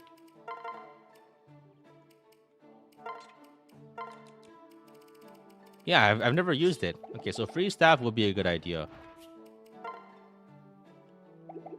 Actually, let's reset because to go back to that screen, I think.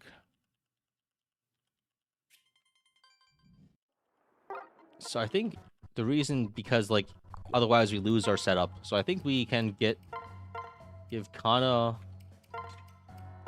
a free staff. So I think if we freeze the Swordmaster, we don't have to fight him immediately. But the issue there is like no matter what, we still need to enter the room from the bottom, right? Because entering from the top would require Corrin tanking something. Actually, wait, 37, 37, 45. Wait, can someone else tank it now? Like, if I bring Camilla, 29 defense? Maybe I could tank the top. Maybe I'm underestimating my other characters. Because I think...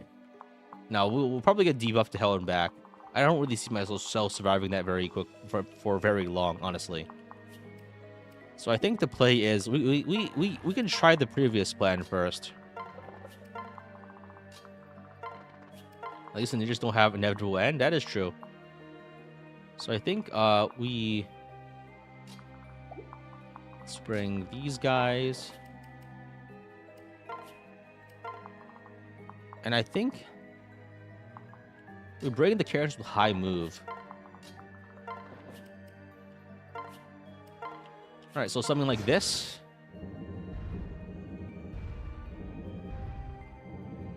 So if we freeze the samurai, all that does is delay things, honestly. What are the hit rates for anyway? Are they good? 65 is not bad for an opening move. But I think what we need to do is we need to not get stuck. Wait, 27. Can we get Baruka to doubling that guy, possibly? Like, if we transfer,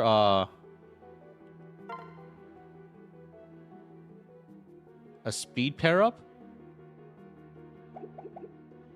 Well, who's the fastest character I have? Actually, it would be difficult still.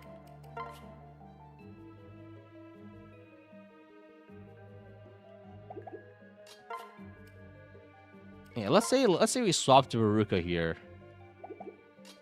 How much damage? Oh, I fucked up. Oops, I misclicked. Oh, then I'm just dead, right?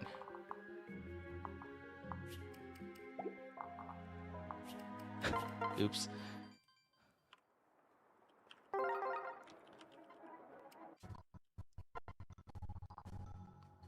Corden's tanking should be sufficient. The issue is the mage, right? And I don't have there's not enough space to attack them. And everyone else in there kind of clogs everyone else up. That's the problem. So the problem is just that everything interferes with everything, honestly. Oh, I could bring Camilla nearby. And then that's probably enough, right? Alright, let's try this again. So, so like the argument is 15, right? But in theory, I could probably get a crit and just kill the guy. If I get a 43% crit, I can just instantly kill that guy, and then the elevator closes, right? Because the elevator moves at end of turn. So if the guy dies attacking me, then the elevator won't close. Hey, that's scuffed enough to work. Don't you think? There's just a 44% chance I crit him and I instantly kill him. And then the elevator moves on with and I throw his corpse into the elevator shaft. Right? Like, this guy crits me. I crit him back. Then he dies. Or I just miss. Okay.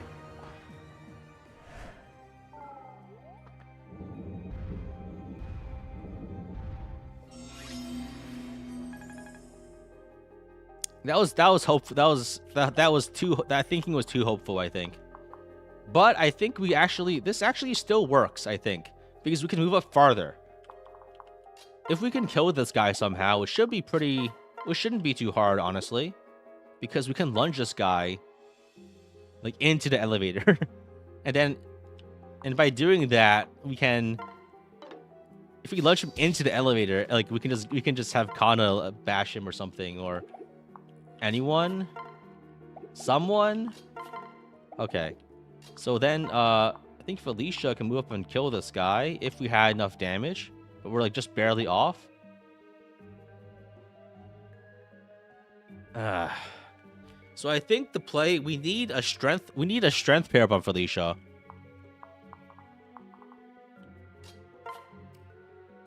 This is so complicated, man. Maybe I can attack like this, and then I get shield gauge. And if I dance for Felicia can attack this guy, and then have shield gauge.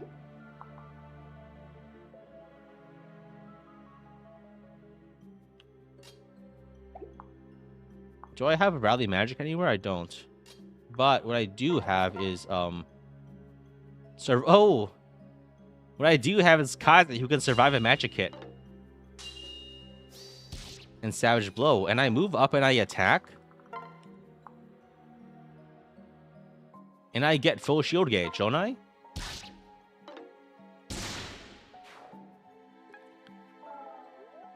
Or a spy shuriken? There wasn't enough room, but the thought is there. And then I could move up with Korin and block these guys to the left. The issue is that Felicia is quite vulnerable to a sword hit now. And the shield gauge could protect her, but it might not. If I switch to Korin here, can I survive a hit from the mage? The answer might surprise you. I think it's no. 47. So I think if I go up here and I switch and I equip the guard Naginata. Do I live? Oh, if I transfer over Saizo, I think I live. So let's go over to Felicia and equip her dual katana so she can't be hit by a dagger. And I transfer over Saizo to boost my res.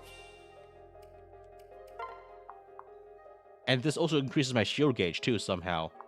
I don't know. I think this works. And I replicate Kana. Something like that. This guy attacks Korin, and now I'm dead, I think, because I get debuffed. No, I think... Oh, the mage got blocked. The mage got blocked. There wasn't enough space. That also works out in its own way. The sequencing matters a lot here. The mage, like, if it goes ninja then mage, then I have trouble. But since it went ninja phys unit, there's not enough space for the mage to attack. And now I'm just home free. I have so much room. These fools are dead. All I need is like a little bit of space, and then everything is gonna die. Yeah, boy. So now, now I think the world's my oyster. If only I had time to clone my characters first, huh? So I think if we can transfer Saizo over and have him fight in a way where he takes damage, that would be peak. So if maybe I could have, I could wait. If I fight in a way that I take lots of damage, can I take damage? Please hurt me. Wait, that's 3 by 3. So that's gonna be 18 damage, which is 1 point off of letting me activate my skill. That's not good enough. But if I have Kana move over and transfer, he'll have less defense bonus, right? And now I take too much. Now I just die to this. Ah, damn it.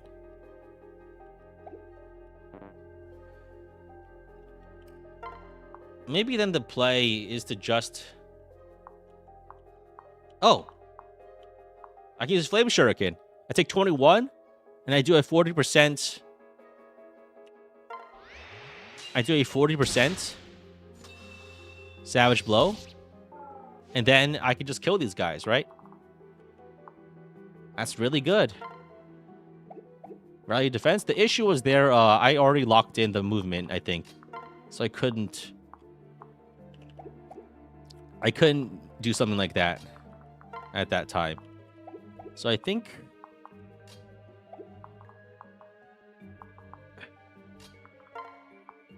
Camilla is not quite good enough. Felicia is like...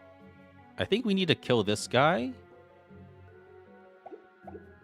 I think I transfer over Baruka. Then I do a pair-up attack. Oh, I think if I kill this guy, it's better. Because the Vantage guys are dangerous.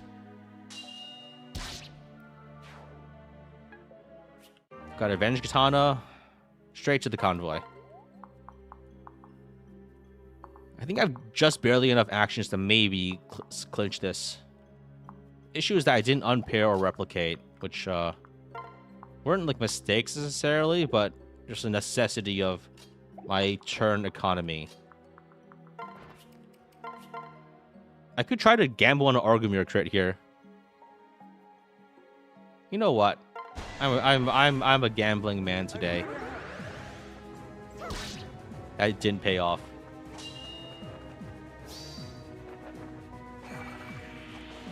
Can I help? This is a tricky room to get out of. I don't think I'm dead, but it certainly doesn't look good right now. Oh, Dragonstone Push just kills here.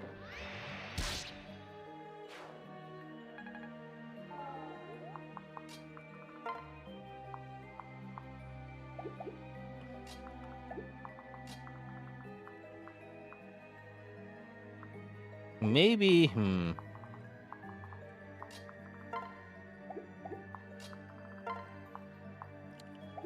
if we unpair, then maybe if we had the time to unpair last turn, maybe things would be a little different.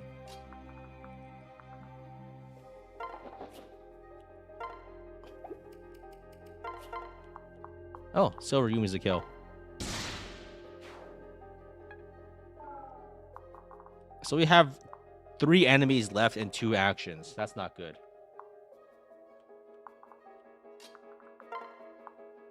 And also, the characters we have left aren't like the strong ones. We could dance. Like, I think we can transfer for Felicia and sing for Felicia. And then kill the mage.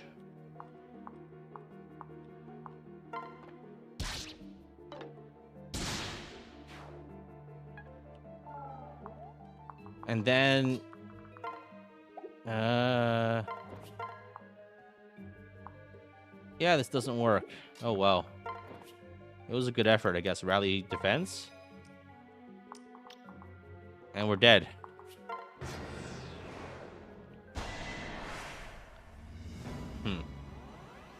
How could I have done this differently? I think the main issue was we just barely ran out of actions before we got the kills.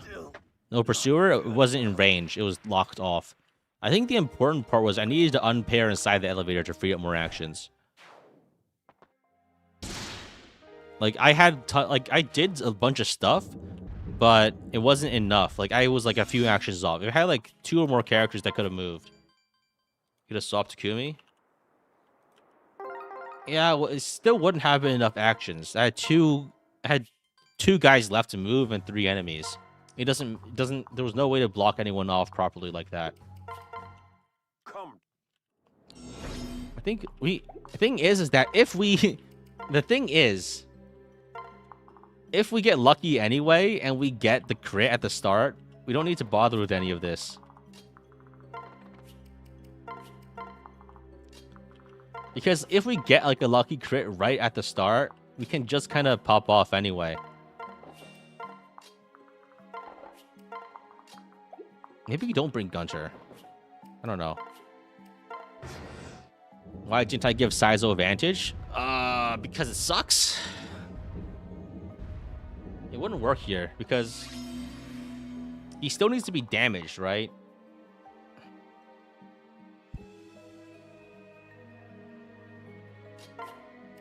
Rally. Like, he's not gonna get a kill. So I think here, 1 in 4 gaming. It's not that unlikely. It is that unlikely.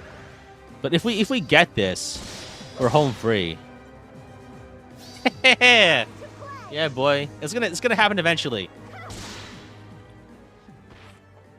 I'm sure there are better ways to do this, but I don't care. Guess who just killed a guy is now going to the next elevator. This guy. And this entire room, I'm pretty sure Felicia can clear by herself. Oh, there's archers in range. That's trouble.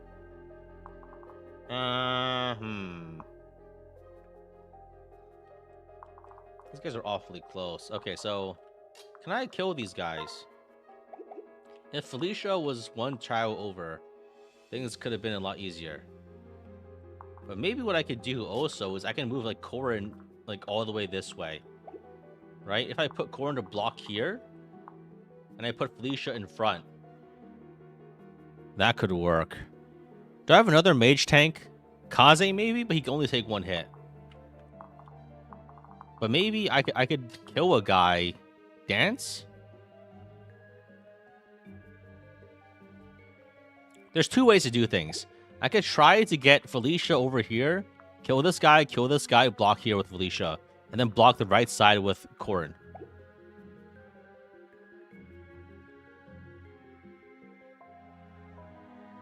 I think that might be a play, right? I can put Corin here, try to kill one guy with Felicia, dance, kill this guy with Felicia, probably from like I hit this guy with Levin's sword, and then dodge all of these guys with my breaker skills. That should be enough, I think. Like I go here, I switch, I block with Corin, I replicate maybe. Like these Corin is, I equip the guard Naginata, and I replicate to the left, the right. Felicia switch transfers onto somebody else, probably Camilla, and then I can move up and kill a guy. I'm 2 damage off.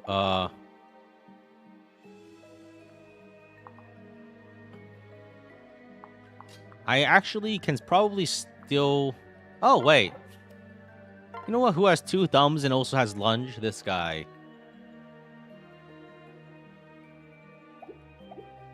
Lunge makes life easier, like in every way. If I lunge this guy, right? Can't I... It didn't even need to do that transfer. I could have just moved up and killed the guy. I switch here, kill a guy. Switch there, kill a guy. Like I switch, kill.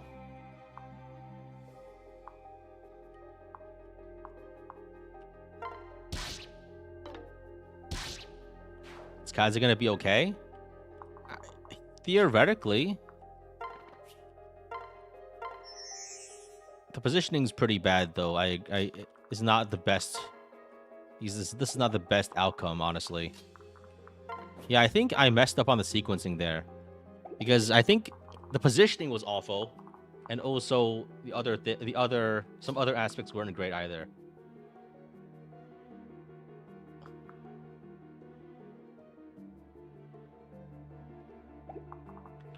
This might not be doable.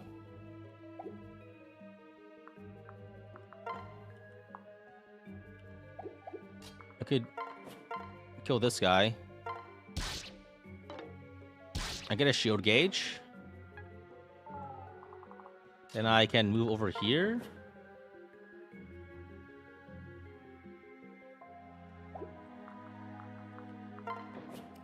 I can transfer over to Kumi.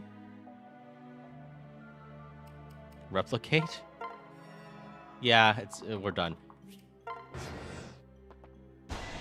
Yeah, it's I think there's too many enemies there. Oh, I gotta dodge. I can also just like luck through this entire thing, and that would be very funny also, but probably not very likely. I think the play here is that the main issue is that my formation was pretty awkward. I was not able to really move out. I needed Felicia on the bottom tile, I think. I also need to like not use Gunter. I need to have more high move units as the active unit. Yeah, this is gonna take a while to figure out. I think this is gonna be a tough map. We might not be able to finish today. Today might just be the planning session, honestly.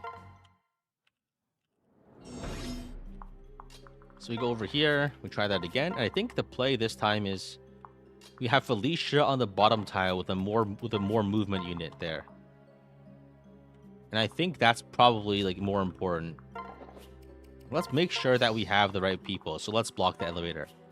I think we want Azura on a flyer. That way she can move like farther away if she needs to. We have we don't really need Jacob.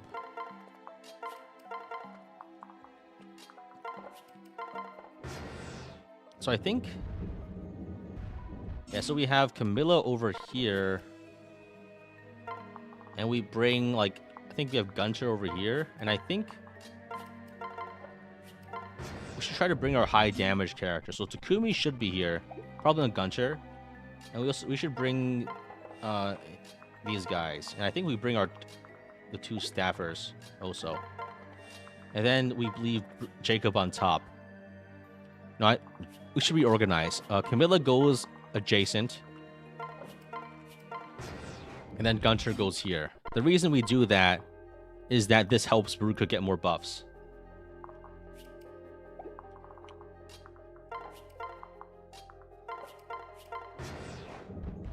Can you only Korin to the elevator to bait physical damage enemies? The issue is that the elevator gets blocked. And then the mages move in, and then we're in trouble. And if Korin can't kill them, so it becomes a problem. Like, Korin can't kill the Swordmaster that moves in, and they will move in even if you don't have an enemy there. And being able to kill that guy is pretty important. I mean, we just need to get another 25%, and then we could do the same strat as before. Nope, guess not. I guess we need to figure something else out now. Okay, so then the plan is we the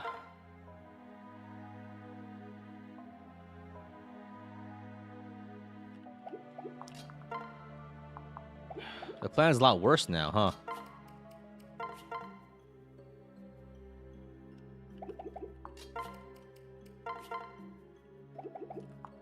Not even getting the hit is bad. I think maybe we can try to gamble on the crit here. Okay. I'll take it. If we move up Jacob and we unpair, we can have switch attack with Kana to get a kill. But I think we transfer Saizo away.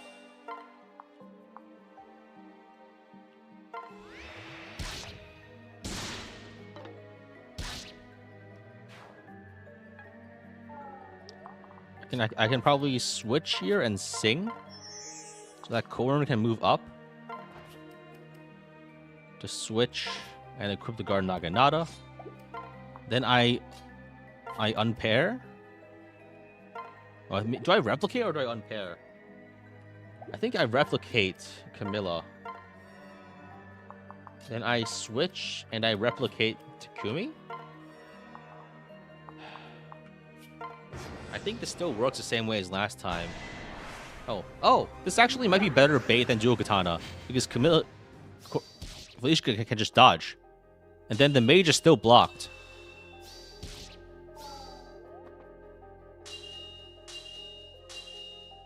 No, the enemy always moves in to block the elevator. That's not something that you can avoid. So I think now the play should be like, can we Argum or something to kill? The crit rate is nice, but it's not really something we can depend on. Levin Sword is not good enough, except maybe on this guy. Oh, if we pair up off of Dragonstone Plus, that's a kill, isn't it? Let's go. That's a lot of damage. Straight up. Wouldn't it be more useful for Korin to have Luna? Probably not, because Korin's not doing any damage anyway, in my opinion. Switch. Can we lunge something? If we lunge this guy, we die. Can we lunge in a way where we take nearly but not lethal damage? Oh, here's what I could do. I could switch, and I could lunge this guy. The reason we lunge this guy is then we open up the entire formation to attacks. I think that works out well because this guy we can then block with Korin. Or like any other physical unit because he's a melee unit. Like this guy cannot kill, is not likely to kill me. So I might be able to do things in a way. Oh, I can also just use Pursuer now, right? Pursuer, I nearly die. I do die to this. But I think I don't die if I have a rally defense. Do I rally defense here? I could kill that guy like this. And then, I think Pursuer just works here, doesn't it? If I rally defense. Or I get a pair up. Oh, I could use the other Takumi who's not getting dual striked. And that might be enough with Pursuer. Hell yeah.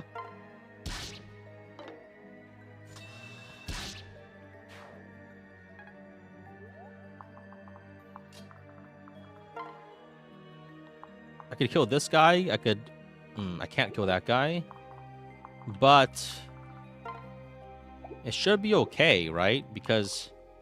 I think... I could dance for Felicia to kill this guy. I can block this guy. If I leave Korin here. I could... if I want to hit this guy, I can maybe have Jacob move over and transfer Baruka to attack. Possibly.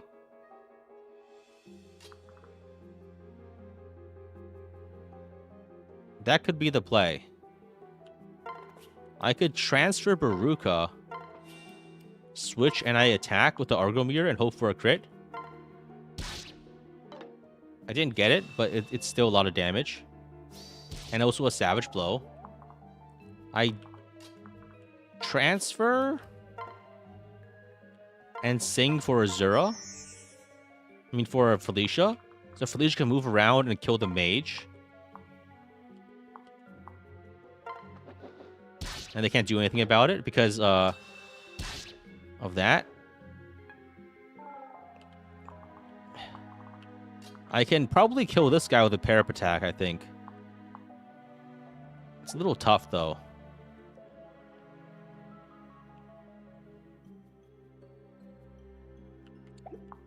I could maybe pair-up attack off of Baruka here.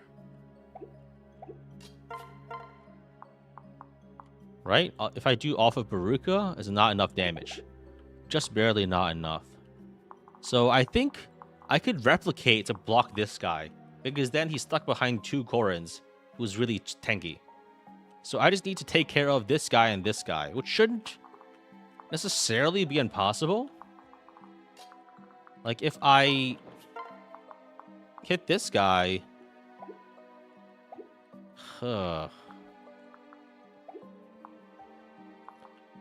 if I need to get a Pursuer in somewhere. Can I Pursuer this guy? That's a kill. But the problem is, like, that's not really good enough. It's not damage-wise. Maybe Korin can do some more damage somewhere.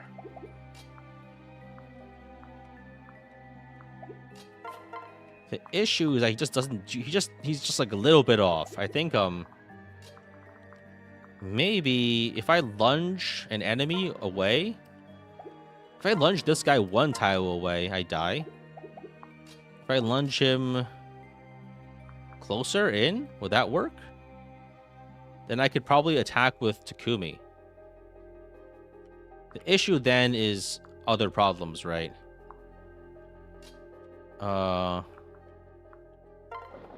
If I switch here, could I not lunge this guy? And throw him into more favorable spots? It's not favorable enough. Takumi is not close enough. So I think maybe the play is I just shoot this guy with Takumi, which frees up more actions to fight the other enemies.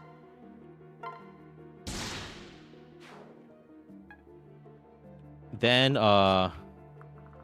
this guy's a Avenge weapon, right? So he doubles his weapon might, I believe, on enemy phase. So he only actually has 39 damage. So can't Camilla survive an attack? She can, actually. And same thing for Takumi, I think. Takumi might be able to survive one attack if he doesn't have Pursuer equipped. Like, if I go here with Camilla and Rally Defense, I might be strong enough to survive this. and I have Korin transfer away Takumi's weapon into a weapon that increases his defense, right? I think that works. If I just need a way to kill this guy now, which I do have. I think it's just a little tough. So if I can body block here and protect Takumi, because this guy is 39, and if I unequip Pursuer, it's not enough. Never mind. If I transfer, I can't swap. Can I kill this guy somehow? This guy's got 23 res. Can I pair up off of Baruka somehow with Rally Defense? With Rally Defense, I think Pursuer gives you -5. So down to 23. So 23, and then plus Rally Defense is 28. That's actually enough, right? I just need to unequip his weapon, I think. Like, I trade with Takumi to take away all of his bows.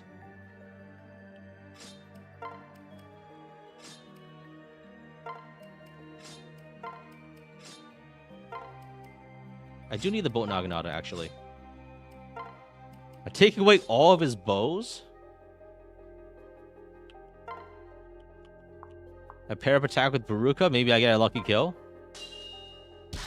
Not quite.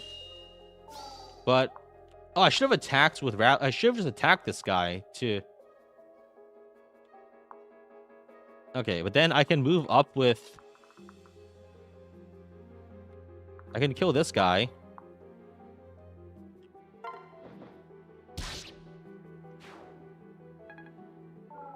And now, if I go up here and rally defense, Takumi is at 27 defense versus 39 attack plus change. And that's survivable, right? I think that's survivable.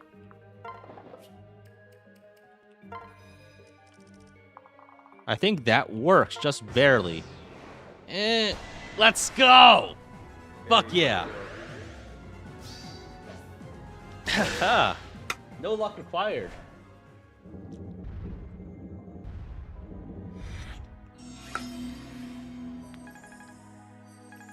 We got it. We got it. The world's our oyster now.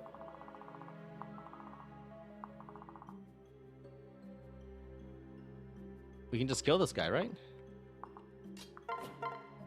He doesn't have anything.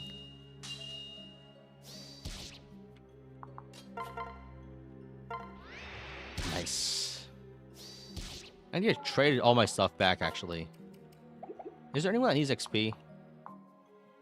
That's not worth the trouble at this point, I think. Like, let's trade away. Let's trade it and get our stuff back. I think I probably shouldn't have so many bows in my inventory. How are we doing? We just got past the first hurdle. It took a long time.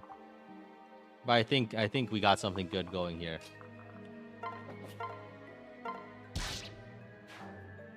You got it. Got the Venge Katana, throw in the convoy. Alright, so with that in mind, we've cleared the center room, actually. Let's activate the Dragon Vein.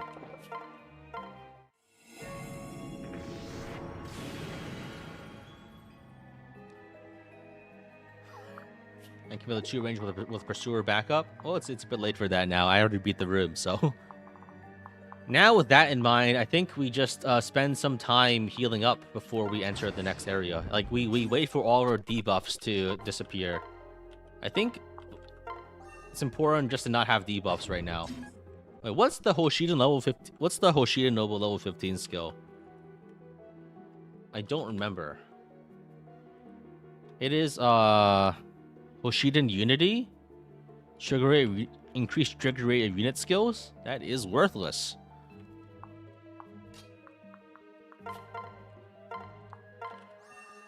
Who even uses that? That's actually just so bad. 10% activation. Well, I mean, I think it's for people that want to make Miracle Midori, right? It's junk, but I guess one man's trash is another man's treasure, I suppose.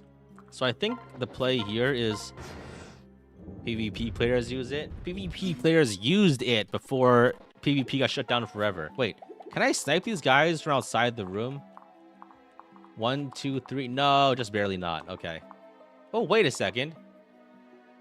Wait a one motherfucking second. If the elevator is in the left position, can't I shoot these guys for free with the spy's weapon? Can't I get free damage here? Forget about you doing this fairly. I'm chasing the shit out of this map. I'm shooting them over the walls.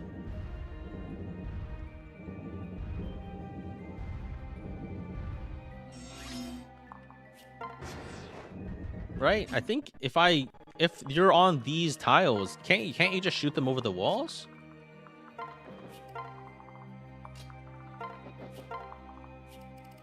Like, I've never thought about doing that before because I've never needed to, but, you know, necessity is the mother of invention. Is the mother of invention. Blech. I just realized I probably didn't need to bring everyone into the room. I could have brought clones instead. That would have been a better idea, I think. It's like, I think what I could do is I could thin the ranks. Oh, I blocked the door on accident.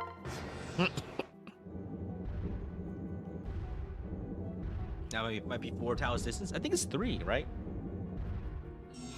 I think it's 3. No, it's 4. 1, 2. Oh, it's because the Z level was punked me. I thought that this looked like 2, but it's 3. Damn it. That's so sad.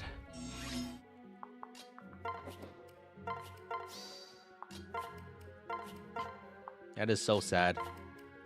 Alexa, play Despacito. Is that even a thing people say anymore? Or is that like a 2018 thing?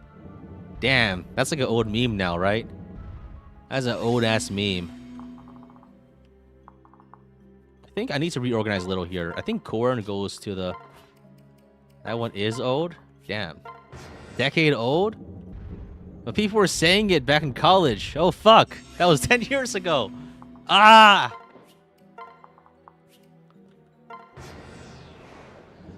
I can't believe I actually said a dead meme on stream. Gotta turn in my streamer badge. I'm so fucking old. Holy shit.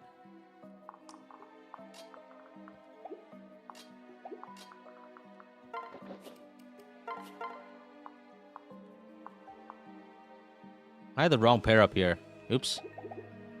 Can I fix this? So I think what I do here is I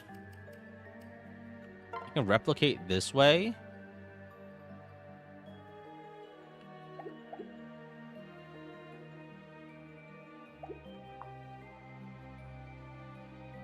Okay, I got it. Corn goes here, replicates this way.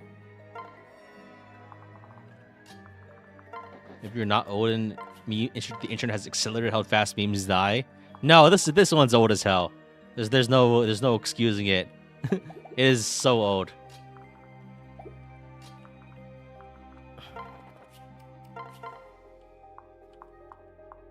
If you gotta change his weapon to guard Naginata, it should be fine.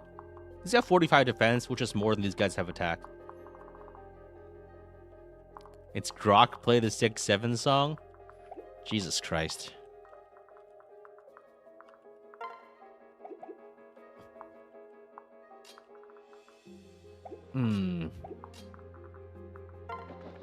That's disgusting.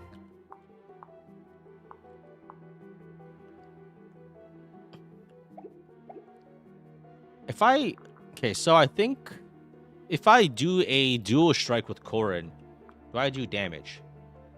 I think the answer is maybe yes, right? Because if I swap Korin to Alpha Yato, he does 13 damage. When combined with a Felicia pair-up attack, I think that's some damage, right? I think that's like at least 1 or 2. If I switch to Felicia here, and I attack with the Silver Katana, right? And I get Korin's pair-up, that is a bit more damage. I think, I think here's the better play is just to move up Jacob. It's not ideal. If I do it like this. And Felicia transfers to take a stronger pair up. I just kill this guy. Then I can move up, switch, and I sing for Azura. Then Azura can block this area with an attack with 11 sword. And then maybe I can get a bit more damage to someone else somewhere. If I attack with Saizo's Star.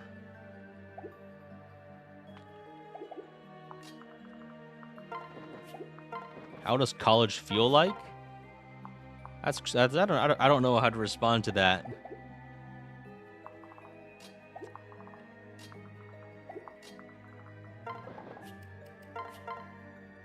So if I attack with this, it's 3 and 3 and then 40% of HP. So 42 times 0.4 is, this is like 14 damage, 16 damage. So I will do 21 damage. And then with a 8 more damage from Felicia, and then kill with Pursuer. I think that's the play. Yeah, I think that works. That's enough to get a kill.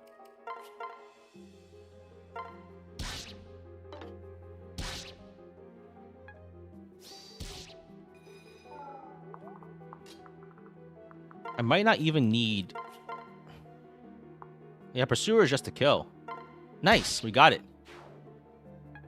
And then I can move up here and just equip like a Sunrise Katana and go home. Nice, we got it. We are guaranteed to win.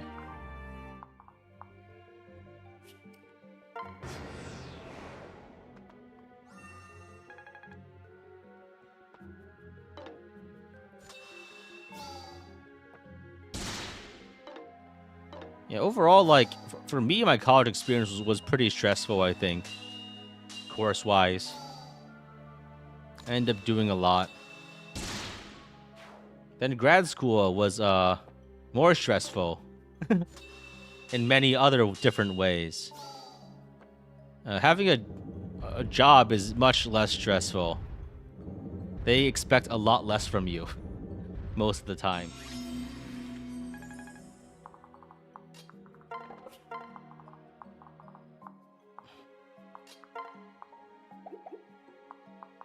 Yeah, I think we got it.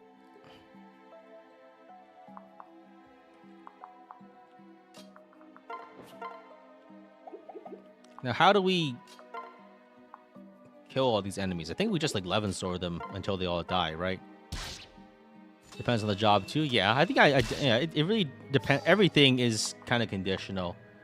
Depends on what you want to do. For sure. I think we just leave all these guys here and then farm weapon XP off them. I don't know. That's all I know how to do. You're starting college this year? Nice. Congratulations. Yeah. I don't know. I'm not really a fountain of academic advice here. I'm just playing a children's video game in a convoluted way.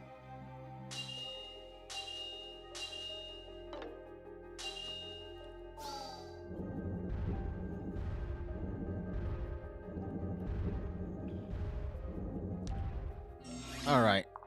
So,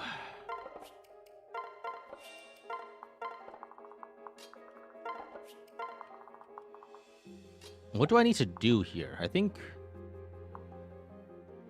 Where is Baruka? Okay, let's dump Baruka off so we can use her as parrot material.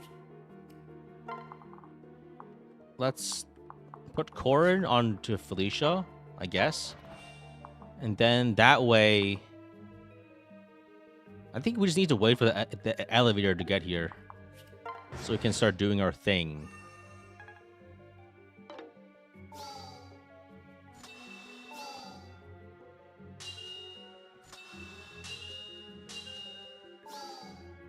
All right. I think yeah we've solved the room, so we just need to survive a little. Okay, so everyone's aboard. Let's equip a weaker weapon onto Felicia, and then we can probably try to pair up attack to get Asugi to A rank.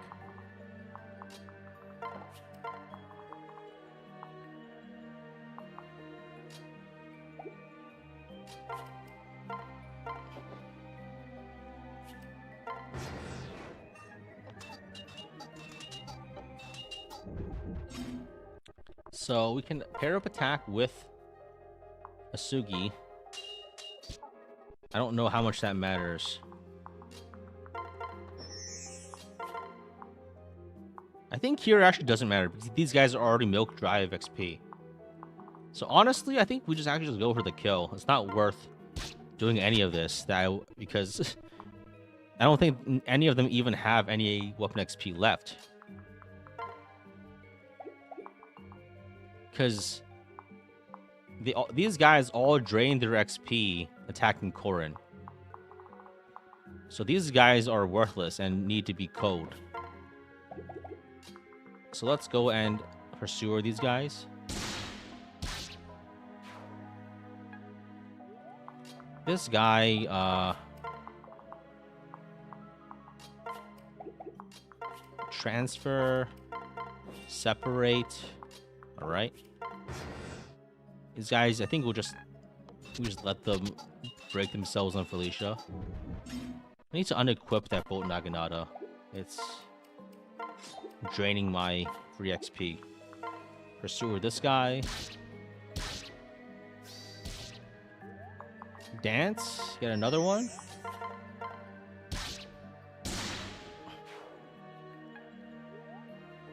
I messed up.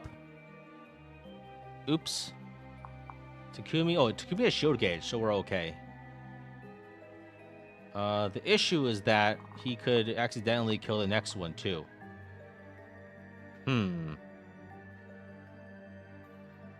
Shelter is saying, I didn't bring Gunter. Oh, yeah. So I think the play is to try to unequip Takumi. Damn it. I could try to rally defense and maybe survive the next hit. I got 18 defense here. This guy attacks with 37 plus 1.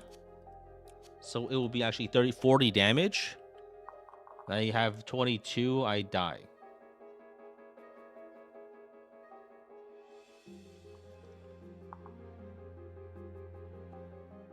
Grab rescue. I think the other thing we could do is we could just go for broke and just try to kill this guy.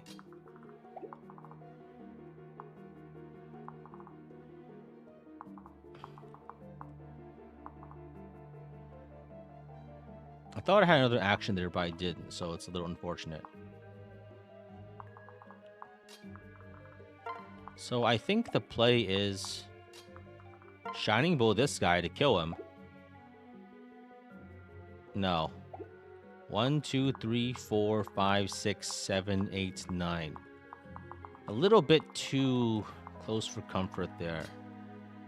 Baruka goes in and kills. Can the second Kenshi even kill her? Baruka probably does die. This guy does 16 damage. 16 is then is lethal. But oh, if it's, yeah, Baruka can move in. If I rally defense and have another pair up, we're probably okay. Baruka can move in and bash this guy, I think. Just freeze also. Yeah, I think I could also because Karagi can kill this guy for sure. But I don't have enough move to attack this guy safely.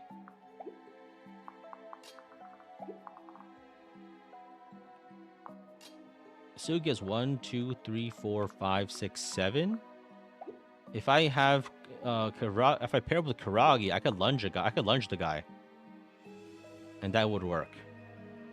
So I need to figure out a way to kill this guy, and then I can lunge this guy closer to kill him with all my other attacks. You can pair up weapon to get 1 remove. Yeah, I think that would work. Like, I need 9 move, but that puts me into lethal range. It should be okay, I think, with the silver Yumi. But I need to figure out how to kill this guy first. Which Baruka doubles, right? If Baruka doubles, I can just move up and kill this guy.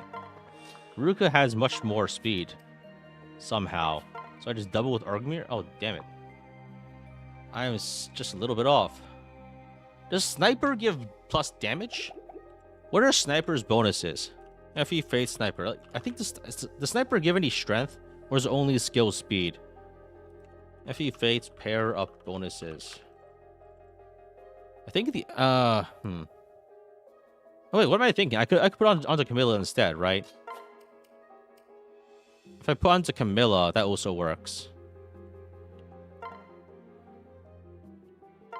Because that's plus 3 strength, and that's enough to kill. What the fuck? Nope, I messed up. Oh, man.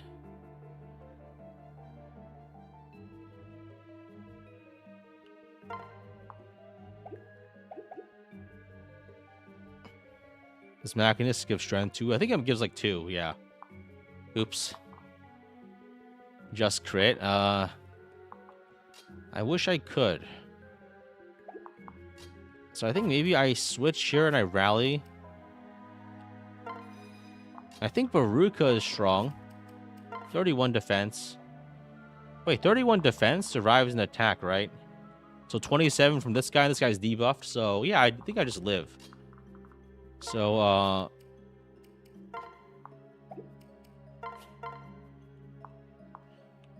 and we get lucky. It's not too unlucky. There we go. Okay. Oh.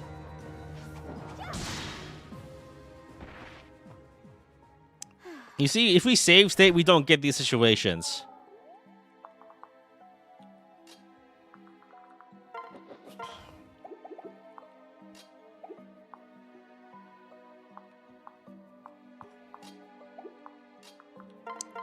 So now I can go up here and lunge this guy. Maybe I don't lunge, actually. I think Baruka just survives, right? This guy does... This guy does 40 damage. And Baruka doesn't die to it. So let's let sleeping dogs lie. I think I've stressed myself out enough on this area of the map. Jacob pair for move? No, we got it. We lived. Oh. Ugh. People say the Esser rumors are bad, but they're reasonable. No, they're awful.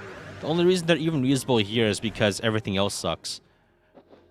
Like they are awful in 95% of cases because you could just use like a Brave Axe or something or a Brave Lance. If you actually have stats, there's no reason to ever use them.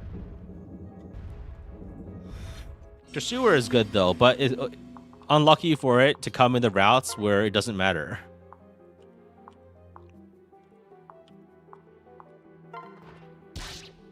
$66 damage in one attack, and you have 0 strength. Yeah, well, that's just how it goes sometimes. It just do be like that. All right, nice. It's so nice just to be able to kill something in one hit. It's truly underrated. Let's spy shuriken this guy.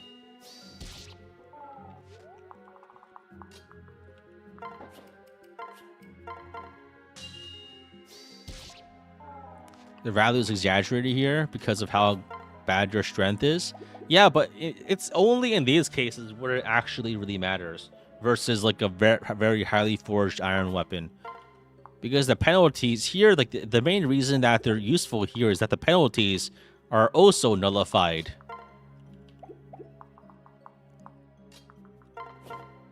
I have a shield gauge. All right. That was a lot of work. Was it worth it? No. But all right. Let's oh fuck, reinforcements. There were reinforcements in this room? Man. They're the worst kind of reinforcements. They're ninjas. God damn it. I really don't ever get a break, huh?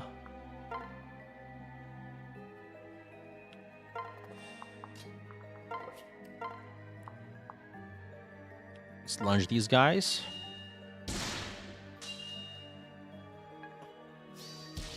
I think I can maybe get a nice... Yeah, I could get a nice activation here. I take 21 damage and then activate Saizo's skill. It's time for pyrotechnics? Absolutely. I ain't messing around anymore. I say that as I attack a character uselessly to get weapon XP. But the principle, it never was there anyway. But I was attempting to use a turn of phrase in a situation where it was inappropriate. Sometimes that can be funny, but here it's just kind of sad.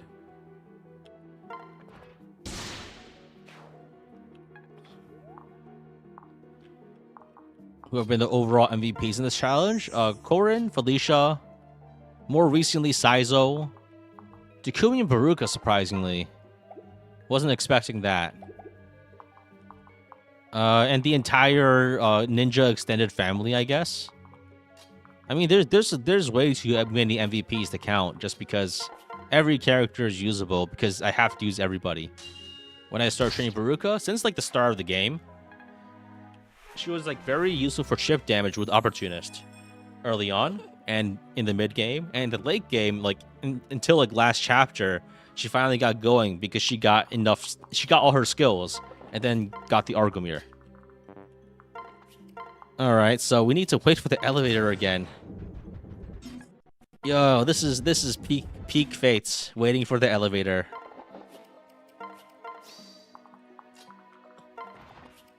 And Gunter. Yeah, Gunter is like Gunter is solidly mid tier. He's like solid. He's a solid deploy if you have the slots. And the issue is here is like I don't often deploy characters because I have projects, right? The reason to not deploy characters is not because they're strong or weak. It's because there's something else you want to do with it. Like a long-term investment. Gunter is not a long-term investment. But he's still strong enough to bring even despite that. Did I activate the Dragon Vein? Oh, I forgot.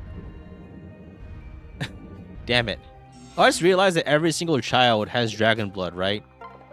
So I can send any child to do it. Because everyone is related to the Hoshiden royal family. I think every single person except Jacob right now. And also Baruka Saizo. No, actually, Saizo is now connected by marriage, right? Because Camilla married Kaze, and Saizo is his brother. So, technically speaking, Saizo is like a cousin of the royal line now. In a way, right? He doesn't like... He's related. Oh, wait, the replicate doesn't have the blood? Oh, wait, this is Saizo Baruka. Doesn't have dragon blood. Never mind. Never mind. He doesn't have the dragon blood. Technically. Like, I'm not saying that he's a royal. I'm just saying he's related to everyone else by connection to Kaze. But then I accidentally convinced myself that everyone was actually royalty somehow in my mind. He doesn't have aura. I don't think that's how it works. I don't think that's how dragon blood works. He's an unk? I guess he is literally... He is an uncle, I guess. Basically, everyone in this game right now is an uncle, technically. By definition of, like, being a parent of a nephew or niece. I don't know. I mean, the terminology for unk is mostly for, like, someone who's, like, 30, right? That's basically it, right? So in Fire Emblem terms, that's old man, actually. Because, like, the moment you're not, like, 21, you hit middle age. I think that might be just because of, in part because on average, Fire Emblem casts skew young, but perhaps that's because everyone who becomes a parent dies because their children become protagonists. Like, you know, everyone is protagonists of their own story, right? So in Fire Emblem terms, that means everyone is like the lord of their own story, and so their parent has got to die so they can have their character development.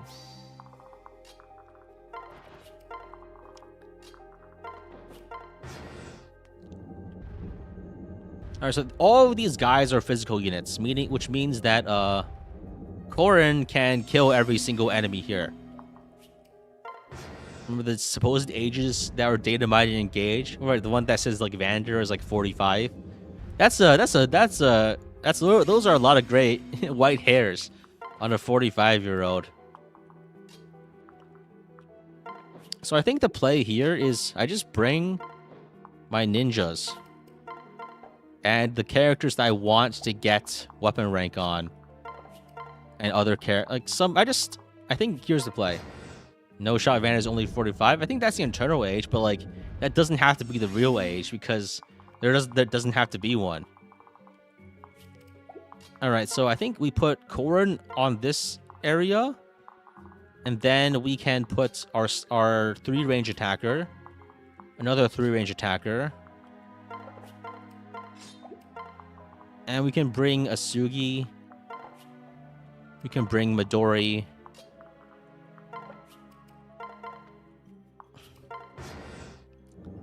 Clan and Fram aren't related to him. Isn't he like? Aren't they like distantly related?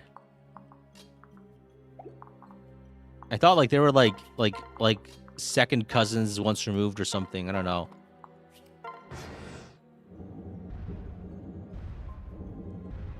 Like he's not their parent or like directly related, but like they're like, I thought they were distantly related.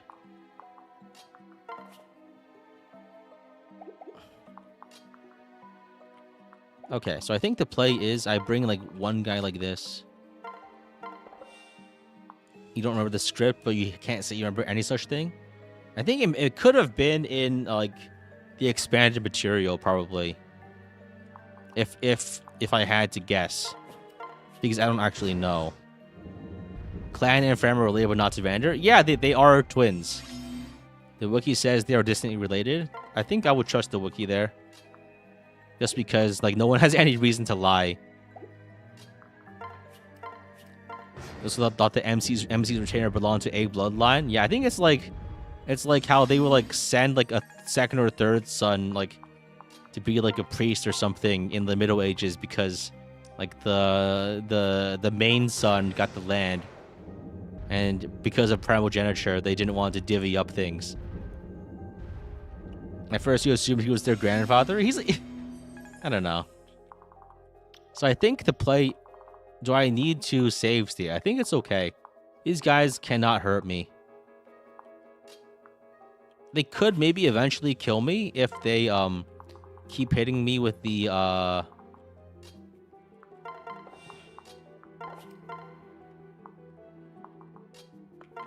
if they keep hitting me with poison strike and then like a guy with a spear hits me, I think.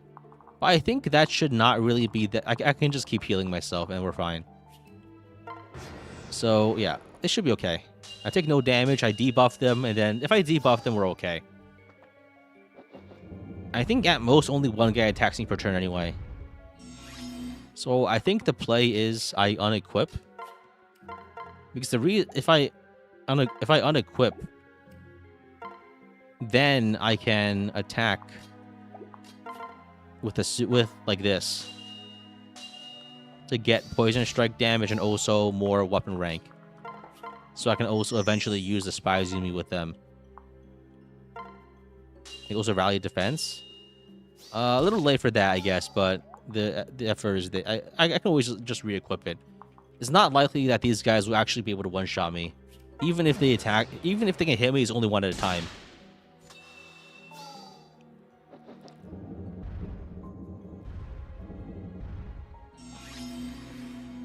I think I need to re-equip it actually. And I think the better idea is to attack the ninja over here for weapon rank. Because now this guy can't hurt me, right? But the idea is to... I still need to get my weapon XP from somewhere, but I should just get it from the farther away enemies. Like, these guys can't hurt me now, that's fine. I just need to hit this guy now, and that's okay. And then eventually more enemies will move in, and I can just keep swapping around to keep hitting the relevant enemies, because the guys in front will never move away. Yeah, this works out.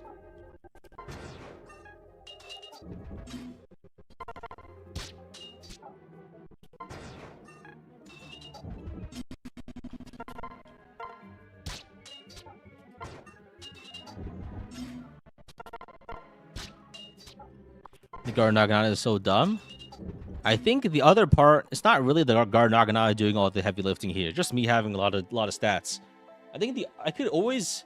it doesn't have to be the guard Naginata here. It could be like the Norian blade, or like the axe that gives defense. Those are my castle items, so there's more luck involved. But like, I could also bring like a defense pair up and other things. There's not really anything stopping me from using those as methods to do the same thing I'm doing here. I guess the thing that's stopping me is convenience mostly, which is a major factor, but like being able to do something stupid like this is more of like the game's just built that way. Sometimes you just gotta accept it. That's just how the game works. This is for a statue. This is for weapon XP. I think if I want the statue, I need to kill... And that guy went back to heal. Okay. If I want the statue, I need 12 kills on Camilla, which is actually a lot. I don't think I can get it. I might have to do like Invasion 2 if I really want that. But it's probably not worth the trouble, honestly, because I think at this rate, I probably actually just have enough defense to fight a non-coast anyway. So none of that matters. Is Takumi is S rank? The point is to get Asugi's rank up. Because Asugi can then use Spy Shuriken, and I can do some trade shenanigans if I want to. If I can get Asugi and Midori to S rank, to A rank daggers, that's the point. I'm waiting for the guy to move back so I can get the last bit of XP from him.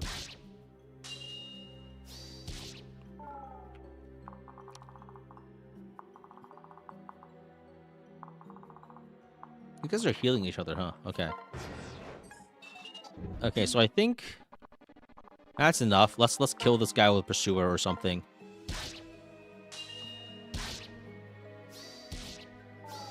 They can dance.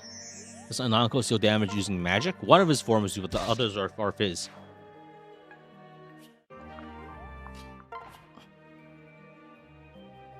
Wait, wouldn't Venge Naginata actually be really good here in terms of doing damage? Unless it's A rank? Is it B rank? It's A rank. Why is it A rank? Actually, I can actually use A rank. That's surprising. Okay. That's a lot of damage, but I think it's okay. So let's go and trade. Actually, I don't want to be in this situation without and take damage. So I think I just go here and I heal myself.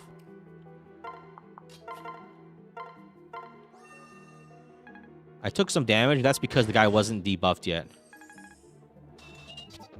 So this will take a while. But I can just eventually kill this guy over many turns. You know what? Let's just kill the ninjas. These guys aren't worth keeping alive. Oh, hey, 2 crits. Nanakos did true damage. He just does a lot of damage. His main form has 59 fizz damage, and his last form has like 46 magic damage or something. If we end up having to rely on shield gauge strats to beat Anankos, what does more damage, Omega Yato or Vengeance Naginata? I think it doesn't matter as long as we can do 1 damage. Because the thing is, Dragon Skin only reduces the damage that is above 0.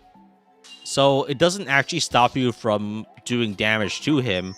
It stops you from doing too much damage to him. Right? So as long as you can do damage with a skill activation or anything else, you can potentially damage him. And since Anankos doesn't heal, and none of his spawns heal, you'll eventually get him down if you don't take losses.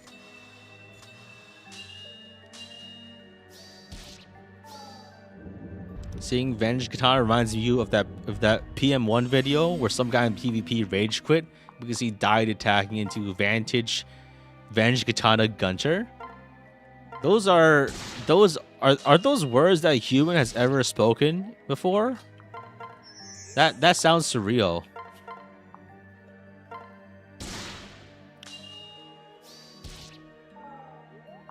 I don't know. I've never ever. I mean, new sentence just dropped, but I think that's an old sentence because it actually happened, right? Not a lot of fire enemies do true damage. I think there are some enemies that are interesting in some ways, such as like the Glower Tome mages in FE12. I think there are some dragons that do it, but most of the time, all those enemies are so painful to fight that you just don't want to fight them, right? All right. These are the enemies that you don't ever want to fight, like ever, because they suck. All right.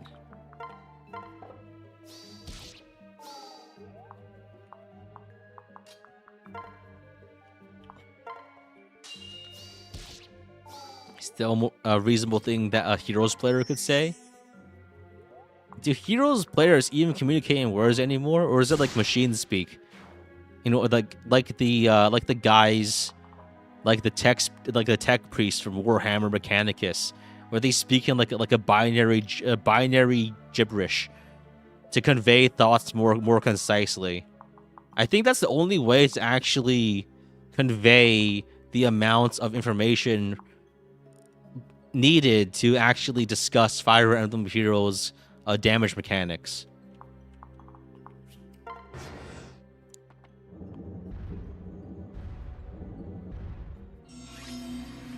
You're trying to get back into Heroes, but you can't because there's so many numbers and everything.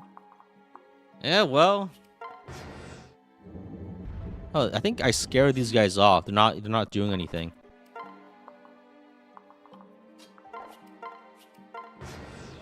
Oh, I just realized I can wait for the elevator to get more people here. Because I think yeah, I can wait for the elevator to deliver more people. Because yeah. Because they can't hurt Corrin, and so they just stopped attacking, it seems.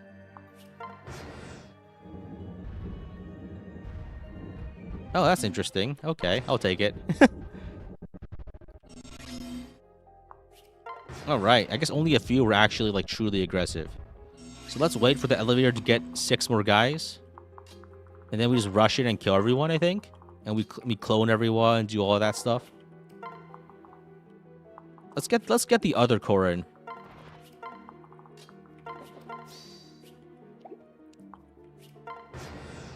The way they talk about skill descriptions is describing by using the name of other skills that do the effect. Yeah, but like, I don't know. It's just a lot of words. I don't like it. I mean, I don't think anyone does. Don't get me wrong, but it's I don't know. So let's move up. I think this guy does 49 damage. So if we move up this guy, and let's say we switch and we rally strength here, and we move up the other Corrin also. Can we bait these guys into attacking us, perhaps? If not, we should probably go up and replicate some people, I think. If we switch, we replicate. We replicate Baruka. About time. We replicate Asugi. And now we have a big roster. Oh, right. I think there was like the whole thing about like the Grand Hero Barrel. What was it? Tempest Trials characters? The free ones? They kind of stopped doing those? Is that what happened? Am I interpreting that correctly? Or is that just like a prediction because they missed one of them? I could pursue these guys. No more freebies for seasonals. I mean, the characters were always ass anyway, but at the same time, like, I feel like that's a big reason to play, just to see your favorite crappy character get their seasonal, right?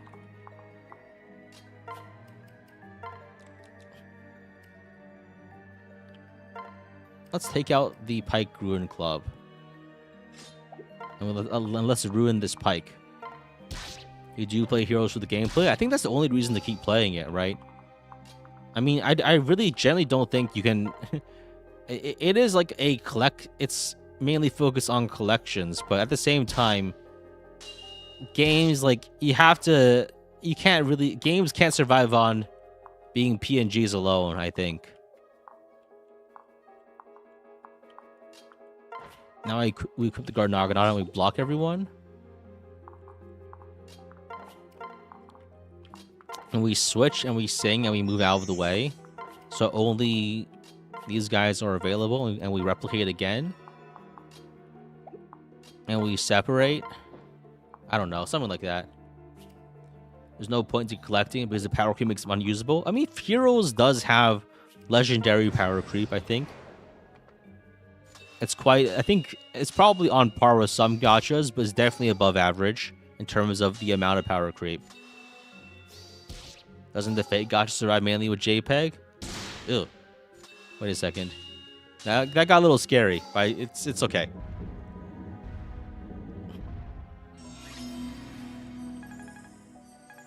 That could have been bad if it was bad, but it wasn't bad because we have a lot of stack defense.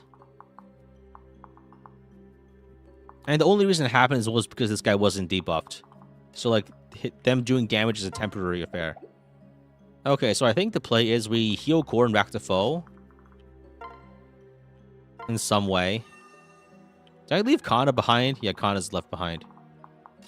So let's go and try to kill these guys now. I think we can probably do that with the Argumir or the Bolt Axe. That's a lot of damage. Let's do it. The game plays a vehicle to make the collection not feel empty on your soul. I don't know. I stopped playing when the gameplay stopped enthralling me. I feel like that's probably when many people stopped also. I'm very much remember the time when they released the God Sword month after month after month? Is Ira still good? It's been such a long time since I played Heroes. Grandpa needs to know, is Ira still top tier?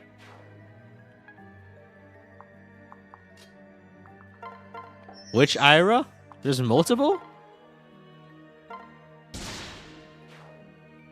Was that before or after Ether Raids came out? It's been such a long... I spent... The amount of time I spent not playing Heroes has greatly eclipsed the amount of time I've spent playing Heroes now. So I genuinely just don't know what is what anymore. There's Legendary and Tea Time versions? Okay, alright. I don't know. I don't know anymore. Base Ira is Omega useless. I would bet, yeah. It seems like there's 35 new kinds of heroes.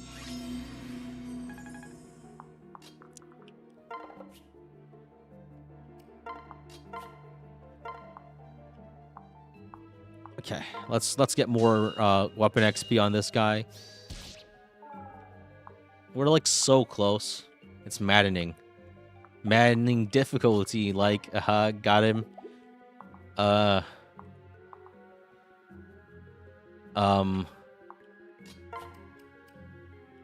am I doing?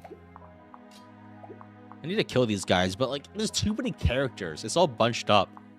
Like, every character in every slot is 2 characters, too. I have shield gauge. Let's do it. I don't know. Every time I see a new Heroes character, I remember that time I made a parody video of Heroes, and I made a character that I thought was comically overpowered. But now it's kind of like not even good. The character that I made up as satire has been power crept. And that's I don't know how to feel about that. Something like if you exist plus 20 to all stats. But like that's nothing compared to like percent damage reduction now, right? Like that was something I thought they would never actually like they would never actually get to the point of making it obsolete. And of course, like there's I don't know. Do you guys like do you guys remember that video? Like I drew a stick figure with like big boobs on it and called that like strictly better unit. I think that was the character I had. It was like a short, right? Man, YouTube shorts really were a flash in the pan for me, huh? I guess like there's still like a meta thing for some people, but like I think that's kind of in part what kind of got this channel going. Strictly better unit. Yeah. At least we're not Fate. Isn't Fate like didn't Grand Order like finish their story? I don't know. Like I watched the first episode of Fate Strange Fake the other day. I found it entertaining. I mean, I also kind of follow like I follow some Fate media, but not all of it, because it's like a big franchise. You know what I mean? And the thing about franchises is that like they just get like random other they get other writers to write things, and so quality is all over the place. Like Fate isn't like its own individual property. Like it's not like its own thing anymore. It's like multiple different things with licensed authors, which I think is very different. I don't know.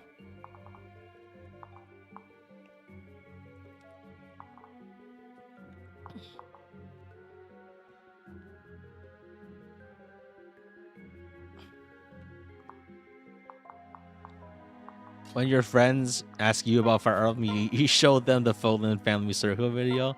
That's a good one.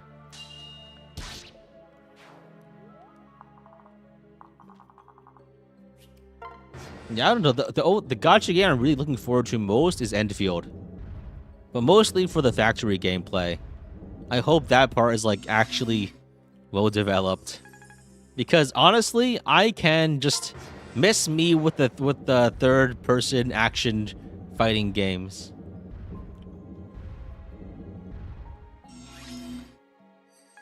I played Zenless Zone Zero for a bit, and I enjoyed it, but at the same time, I cannot be asked to play, like, to do dailies in that format.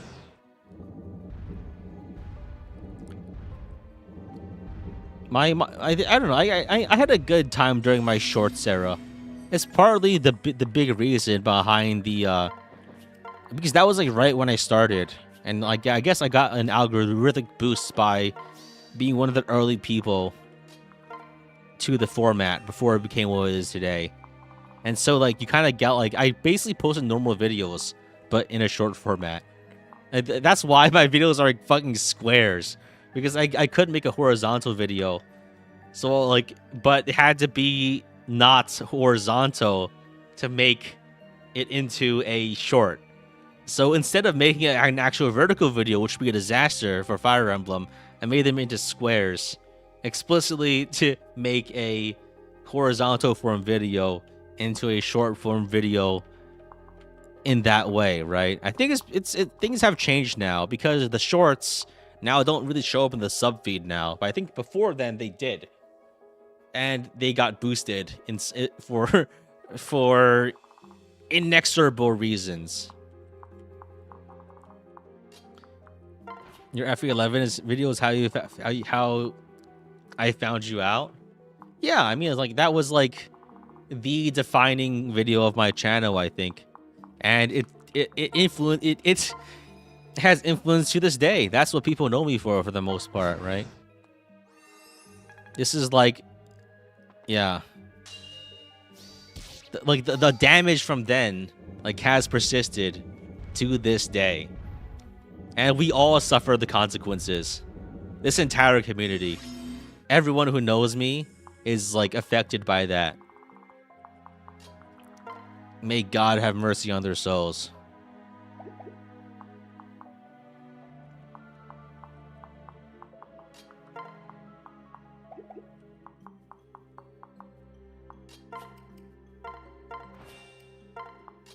You're quite fond of the Awakening recap, where I don't even like, where I just make title drops and don't do any gameplay whatsoever.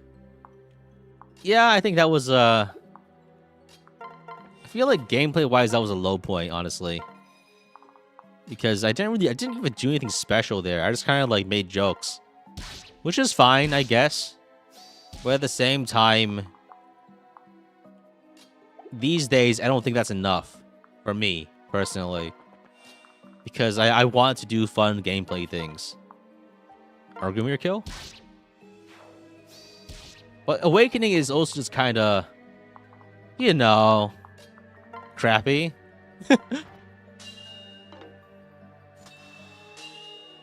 It was also Lunatic Plus. So it was either going to be like, haha gameplay, or like, oh no gameplay, right? There's no in between there, I think. Corrin might be in a bit of danger here. It should be okay, though. I'm gonna make a save state. I may have messed up here.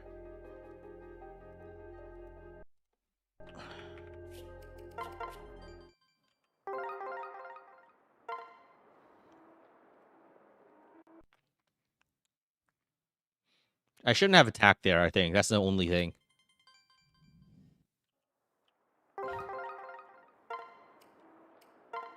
I think I might still be able to save her just by unequipping her weapon. Like, I just trade her weapon to the Argumir, and then she can't counterattack. And this guy's debuffed to hell, and he'll do like 20 damage. Actually, he doesn't do anything. We'll be fine. This guy's wasting my Moonfest, though.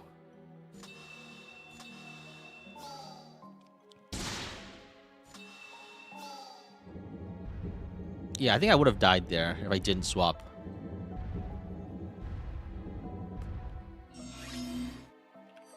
Yeah, that one was just for peace of mind. Okay, so I think what we can do is we have a shield gauge, but if we do that, we die. So I think we just these guys don't do anything. I guess we just finish up Asugi's grinding.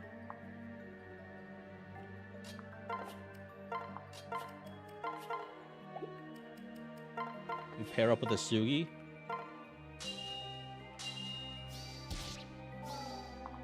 We're like so close, I can taste it. The problem is like this is using up this guy's Moonfest, which is like a bit of money, so we're kind of wasting money here. Yeah, we're wasting a lot of money. Probably like maybe like only 1k or so, but it's still sad.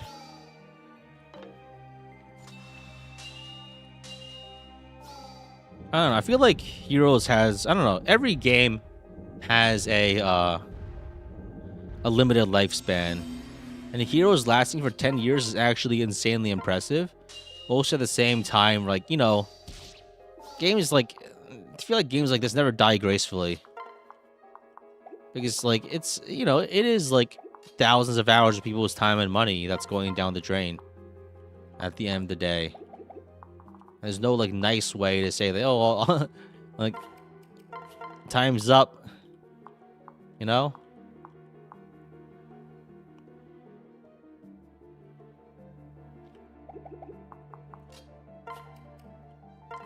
I think we sing here and then we spy Shuriken.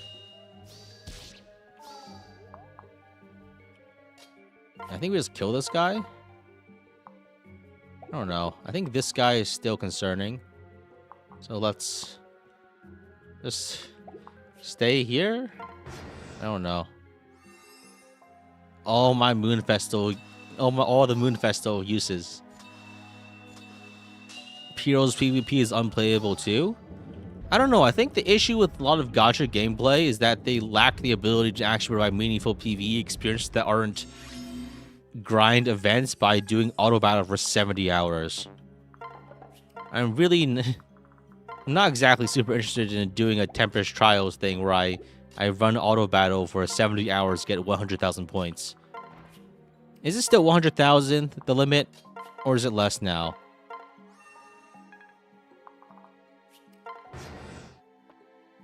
Have they like changed that, or is it still that high? PvP Fire Emblem does not interest you? I mean, yeah, it's not what the game's for the most part. Gacha games are gambling with extra work? I disagree, because if it's gambling, you can make money. This isn't gambling. This is it's loot box systems. I don't think they can be considered gambling. I think it's just FOMO based skin monetization system for the most part, which is, I'm not saying it's good, but it's not gambling. Just purely by definition wise, right? It's really not good from a like morality perspective in terms of being an ethical game, but it's not gambling. I think that's too simplistic of a way of saying it, because there's actual gambling going around these days. You know, there's some like polymarket bozo gambling on the Ukraine war. That like there's bigger, more immoral fish to fry than a game that sells you PNGs at a random cost. You know what I mean? I think there's like there's bigger fish to fry on the gambling is bad department than a gacha game.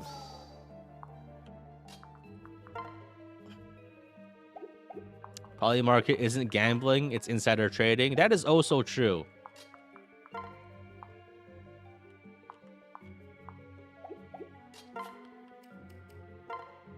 But like, I feel like it's just a little like, you know, yeah, NFTs. Man, remember that NFT thing that everyone was like hawking in like 2022? Does it make you feel old now that NFTs were like a fad, like Pogs? And you and everyone here has lived through the entire fad, seeing it from his birth to his death.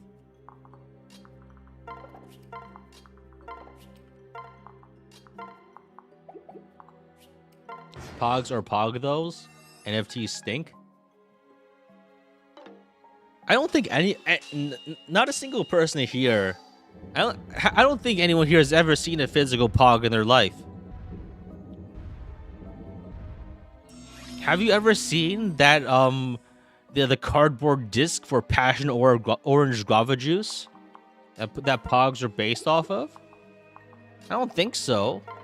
You just know about it because like it's from the Twitch emote, right? That people don't like using anymore because the guy who spawned it is now like a crypto grifter.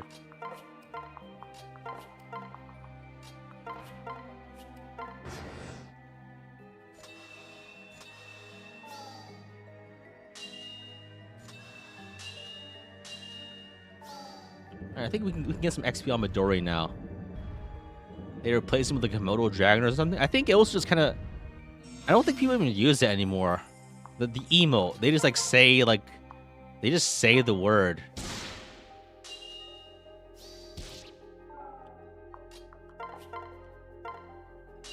You lived through the Beanie Baby fad. Every time I think about Beanie Babies, I'm reminded of like the court image of the husband and wife in divorce court dividing their Beanie Babies on the ground.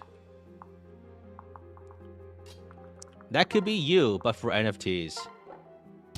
The Blue Boos are the new NFTs? I don't think so. I think they're just like a fad. They're more like Furbies. Because they're still like a physical thing, right? They can't like disappear. They don't like evaporate once the market stops believing in them. They're a toy, so it's like a little different.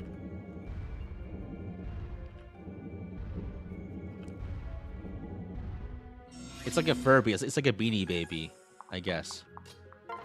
I don't know. I don't really enjoy the relentless commodification of hobbies. You know what I mean?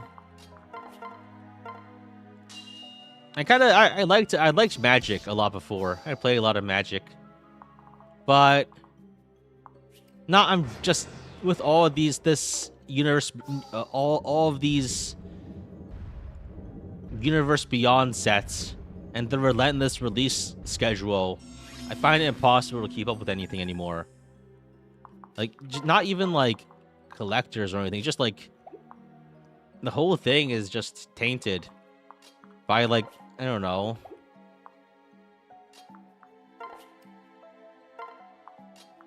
I don't know. The last set I really seriously played was like that I drafted was like Kaladesh, I think. It's been a long time. It's been a long time. And after that, I played a bunch of like Magic Online when that was a thing. But then I got filtered by set rotations, and I'm not gonna build a whole new deck just to play mono blue or something again.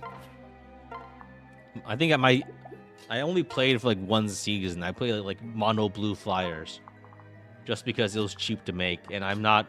I just refuse to pay money for like a free premium game.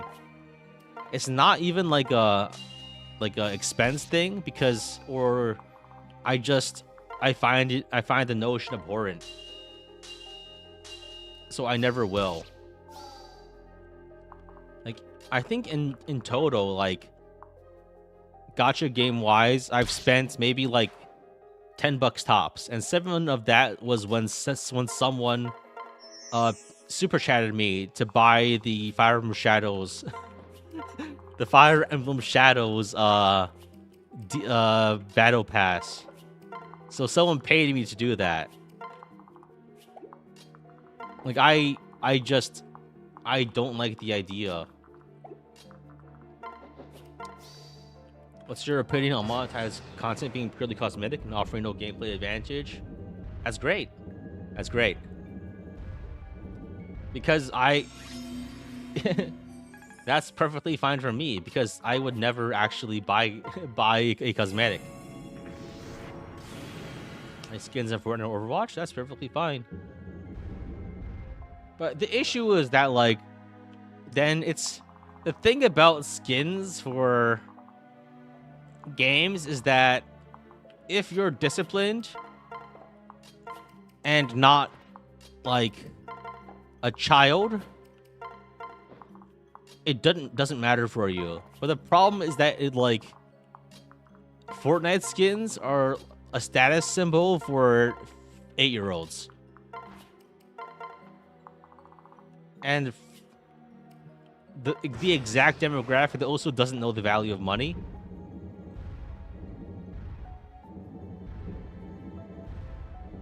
So, like, the whole system is kind of fucky because it's most of it is predicated on the entire concept of selling things to children that they don't actually themselves pay for, right?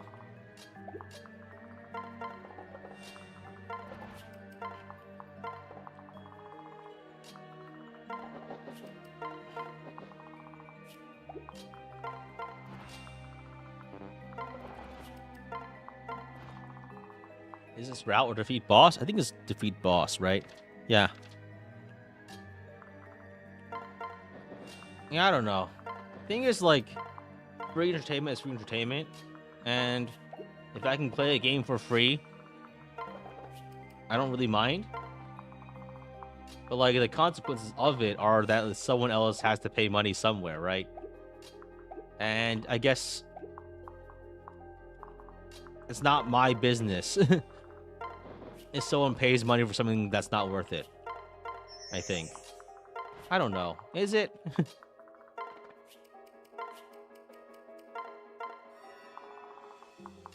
Because, like, at the end of the day, I'm just a guy, right?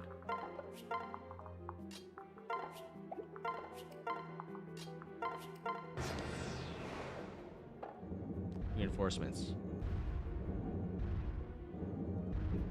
All right. But the most important thing is that, like, I just hate being nickel and dimed. Like, if I want to buy a game, I'll buy the game. Just give me a price tag, right? And then I can know if it's worth it or not. Otherwise, just like, it's just a pain in the ass.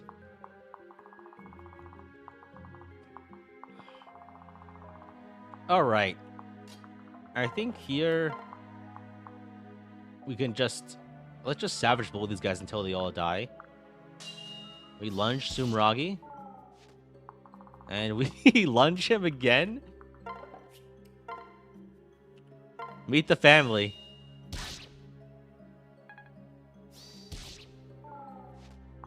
And we lunge him again. Guess who doesn't have 2 range? Everyone point at him and laugh. Sumragi going for a wild ride? Yeah, absolutely.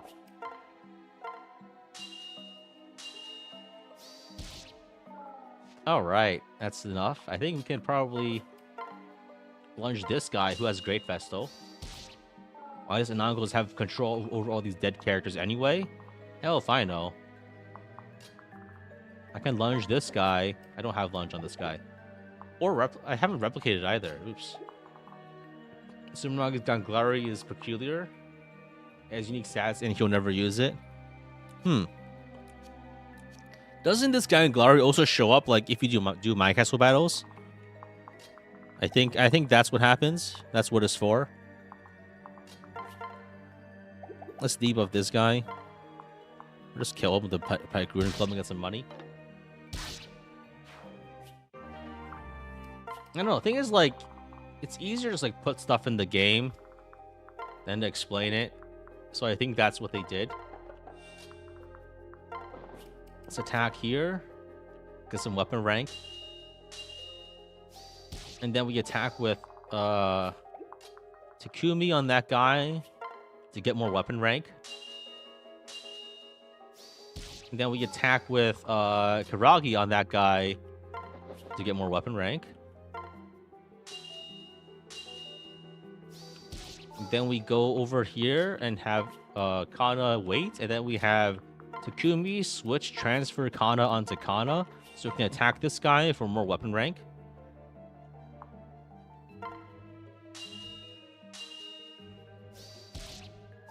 And then we can attack this guy with this guy. That's too much. We can attack with Korin on this where's my I go to the convoy and I grab my boat Naginata. And I attack this guy, far away guy with Midoriya to get more weapon rank. So we got like 6 weapon rank in one turn there. Which is good. And then we could dance with Korin to do that again, so that Midoriya gets more weapon rank. I attacked the wrong guy though, so I made a mistake, and now I won't get more. I will not get more weapon rank, regrettably. Now I move up and I transfer off here, and I shelter Hiragi. So I could transfer Karagi. And I switch. I can't pair up here though. Oops. We're like 1 XP off of like 8 B rank shurikens. Which is maddeningly, which is so close. But oh well. Let's just kill Sumeragi.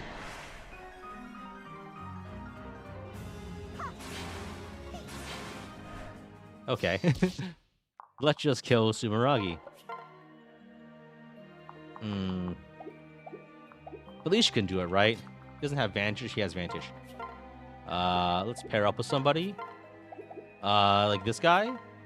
There we go. Okay, we're good.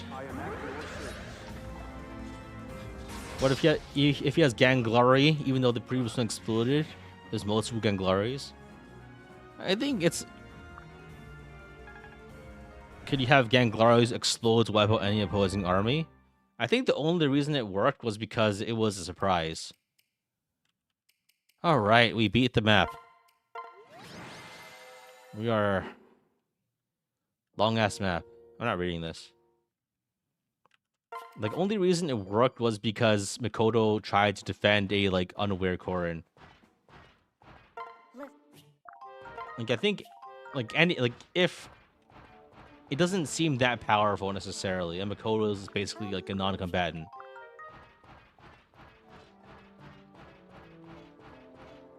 And I think it does, like, exactly as much damage as it looks like on the label. So it's not probably not that good. Damage-wise, I think. I don't know. All right. That was a nice chapter. And I think in another world, Mikoto lives and Namco's is like, fuck. I mean, it was Garen's plan through a non-coast. Maybe. I don't know. I think our builds are pretty much complete. With the Hagakure blade, we don't need the Sunrise Katana anymore. Because this is just strictly better. And that's looking pretty good. We have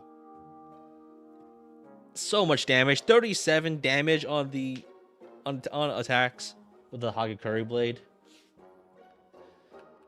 And all we need to do is get to make our perfect build is to get Midori like 3 more weapon rank. So you know what?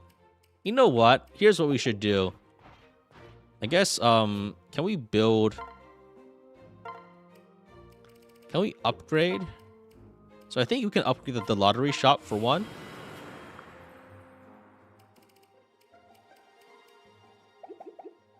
To get another item. What do you want? We got a barb shuriken. That's like the anti-armor one. That's pretty bad. But it sells for money, which is nice. Always love money. But what I will do is I will build... Wait, what's the item that gives Flora? Because we're like at the final chapter, basically, right? So if we get a Flora, it should be really high level. Does she come with like S-rank staves now? Probably not. Fire orb. So I guess I can make a fire orb. Hot spring? Isn't hot spring Fuga?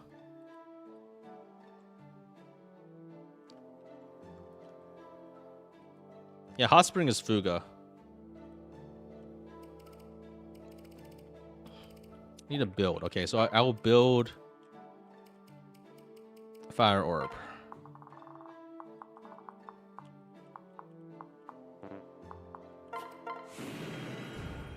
You can get Flora. Yeah, she comes really late though. It was really not worth getting her, frankly. All right, so I think the plan is we can play Invasion 2 to get like just barely enough. I think. You know what? Actually, it's not. I'm playing it just to get Midori like three weapon rank basically. So let's just do it. We're strong enough to do this. Watch as I get murdered by Invasion 2 enemies, but you know. I don't know about this. This looks bad. I don't like this. But I feel like playing a bit more, so I'm going to do it. But it's not worth it. It's not worth it at all. So I think we are very close, right? So all we need to do now is, I think we're just strong enough to beat the game. So with that in mind, let's go sell unnecessary items. Let's use the dragon herbs, boost our stats, and then we can what's the max HP Corn can have? Like, what's the max HP for Great Knight? Is it like 60? 65. Okay, so I think we can probably afford to like buy an HP stat booster, right? 1 or 2, just to get 65 HP. To reduce our likelihood of getting one shot. Nice So I think we just go all in on the stat boosters now, honestly. We got a lot of money. We sell the Venge Katana, sell the Silver Katana, we don't need it anymore. Sell Silver Club. Barb Shuriken, Chakram is useless. Iron Yumi +2. I think we can still keep that just in case as a bow. Recover. I think recover is inefficient, so let's sell it. Great Festo. I don't think this is actually useless because we use it, everyone heals 3 HP. So we can sell that. Sell the gold bar, and I think we can sell items on people too, right? Do I still need more capability kills for a statue? Yeah, I've decided it's not worth it. I think I have enough defense to survive anything a non-kills hits me physically with. So we're probably okay there.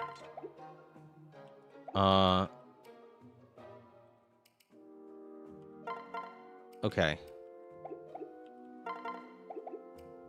I think we have that. We can sell Ragnarok probably. But I think let's buy stat booster. So I think we can get a Seraph robe. We can get 2 Seraph robes. So we can put this on Corin. 59 HP. All Corin needs to do is survive 1 hit. So how much magic damage does a non-cool second form have again? His final form, his magic damage form? Because I think if I reclass to... Actually, let me check the stats, right?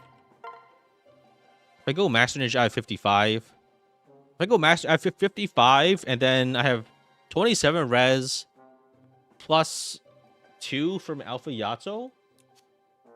-1. But like, it's plus 2 more from this, so I have 29 when considering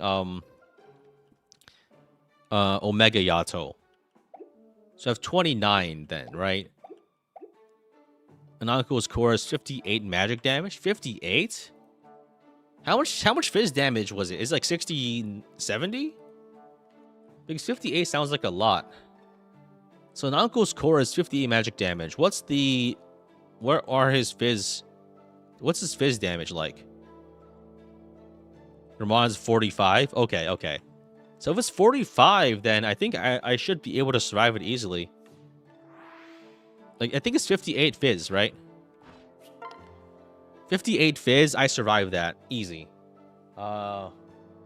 Res, I have 23 here, so 45 minus 23 is 22, and I could die to that.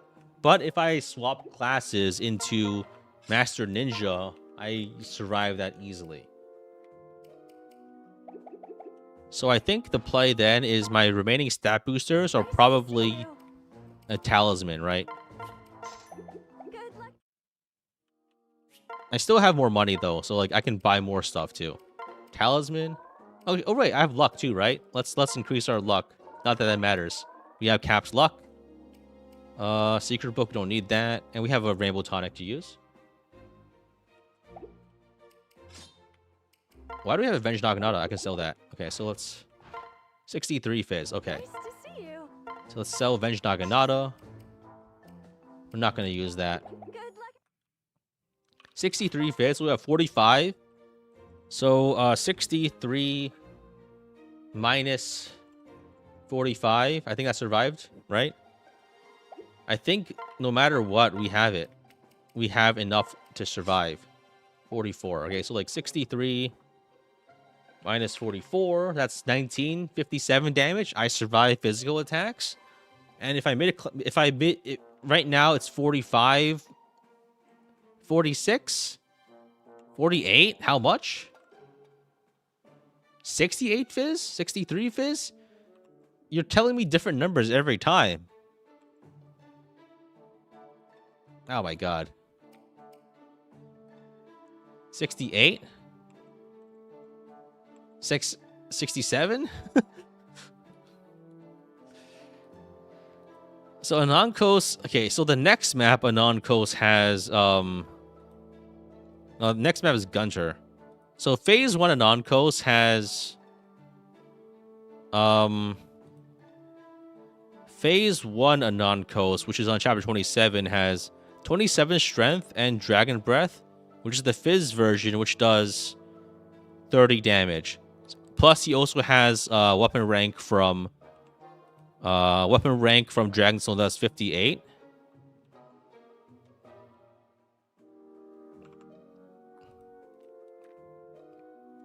So his first version has 58 damage, right? The one that you fight in chapter 27. Am I incorrect or am I correct or am I wrong? But Anonkos' claws. Okay, so Anonkos' claws. One of his claws have 29 strength, but his head has 33. So his claws do like 63, but his head does like 65. He has 38 strength. His core has 38 strength. His core, doesn't that do magic damage? He's got 25 magic. Like, his core doesn't do fizz damage. And his head, like, yes.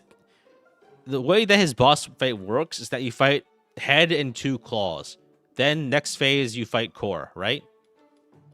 After you take down those, his last stand is the core. Right? Why are you all trying to confuse me?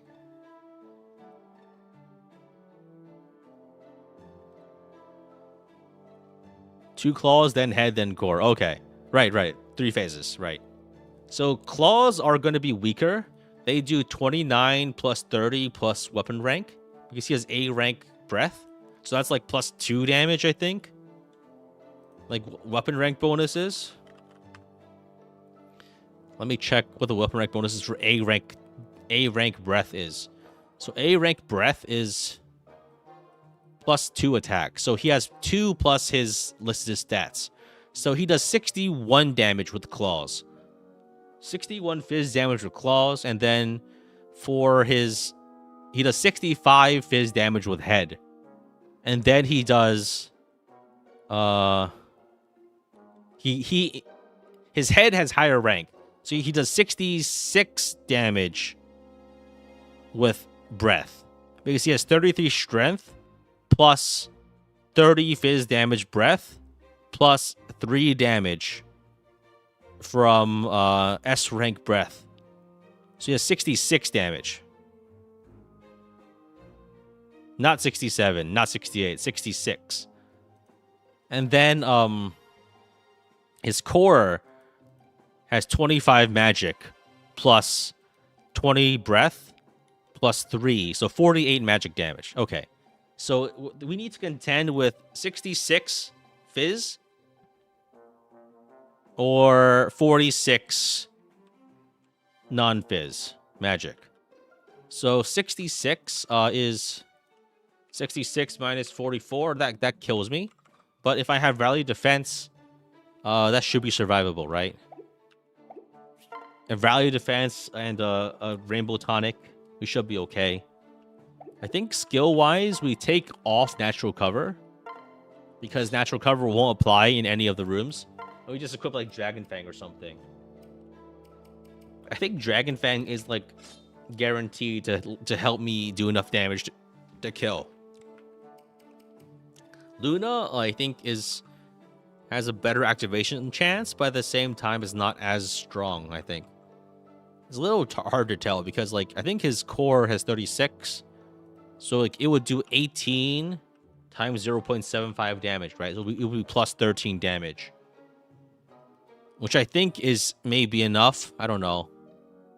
I think overall, Dragon Fang is stronger versus Anonkos. But I think maybe using the weaker skill will also be more funny, right? Because then I would need to spend more time hitting him. And then that would just be my fault, right? I think it should be more than enough with rally strength. The scene where all the royal siblings give up is going to be funnier now. I think it'll make more sense, right? Damage reduction from Felicia. Yeah, I think that should work. But I think we're probably using Gunter, right? Because Gunter gives... If we reclass Gunter into strength and... Gunter just gives more damage as a wyvern, I think. And then we might need to reclass Gunter to get magic resistance. So we have multiple reclasses to reconfigure our stats. I think. So like we use Gunter for the extra damage. I think Gunter's our best partner right now because I think so. The other possibilities aren't really there. Maybe Baruka, but Baruka doesn't really have supports with Korin right now. So it's not as much damage. Like Baruka's like +5, but there's no defenses. And also like I think I'm not gonna get fast enough to double anyway. No, I do actually. I have enough to double the claws. Not the head though. Because I'm capped. No, I double the claws. I double the head with a stat booster. And the head, I think I double once I reclass the Master Ninja, right? Actually, because he's got 31 speed. I'm at my speed cap right now. If I reclass, is there any way to boost Gunter support? He explicitly does not have support in this route, so it doesn't work. Yeah, I have more than enough speed to double as Master Ninja. That's good. So I think we have enough damage to we can survive one attack from a non-coast. So as long as we dance in and out and heal in between hits, we should be okay. Yeah. You thought he unlocked supports when he rejoins your army? I don't think there's any time because he joins exactly like chapter 27. He doesn't have supports at all here. Like he never has supports in Rev.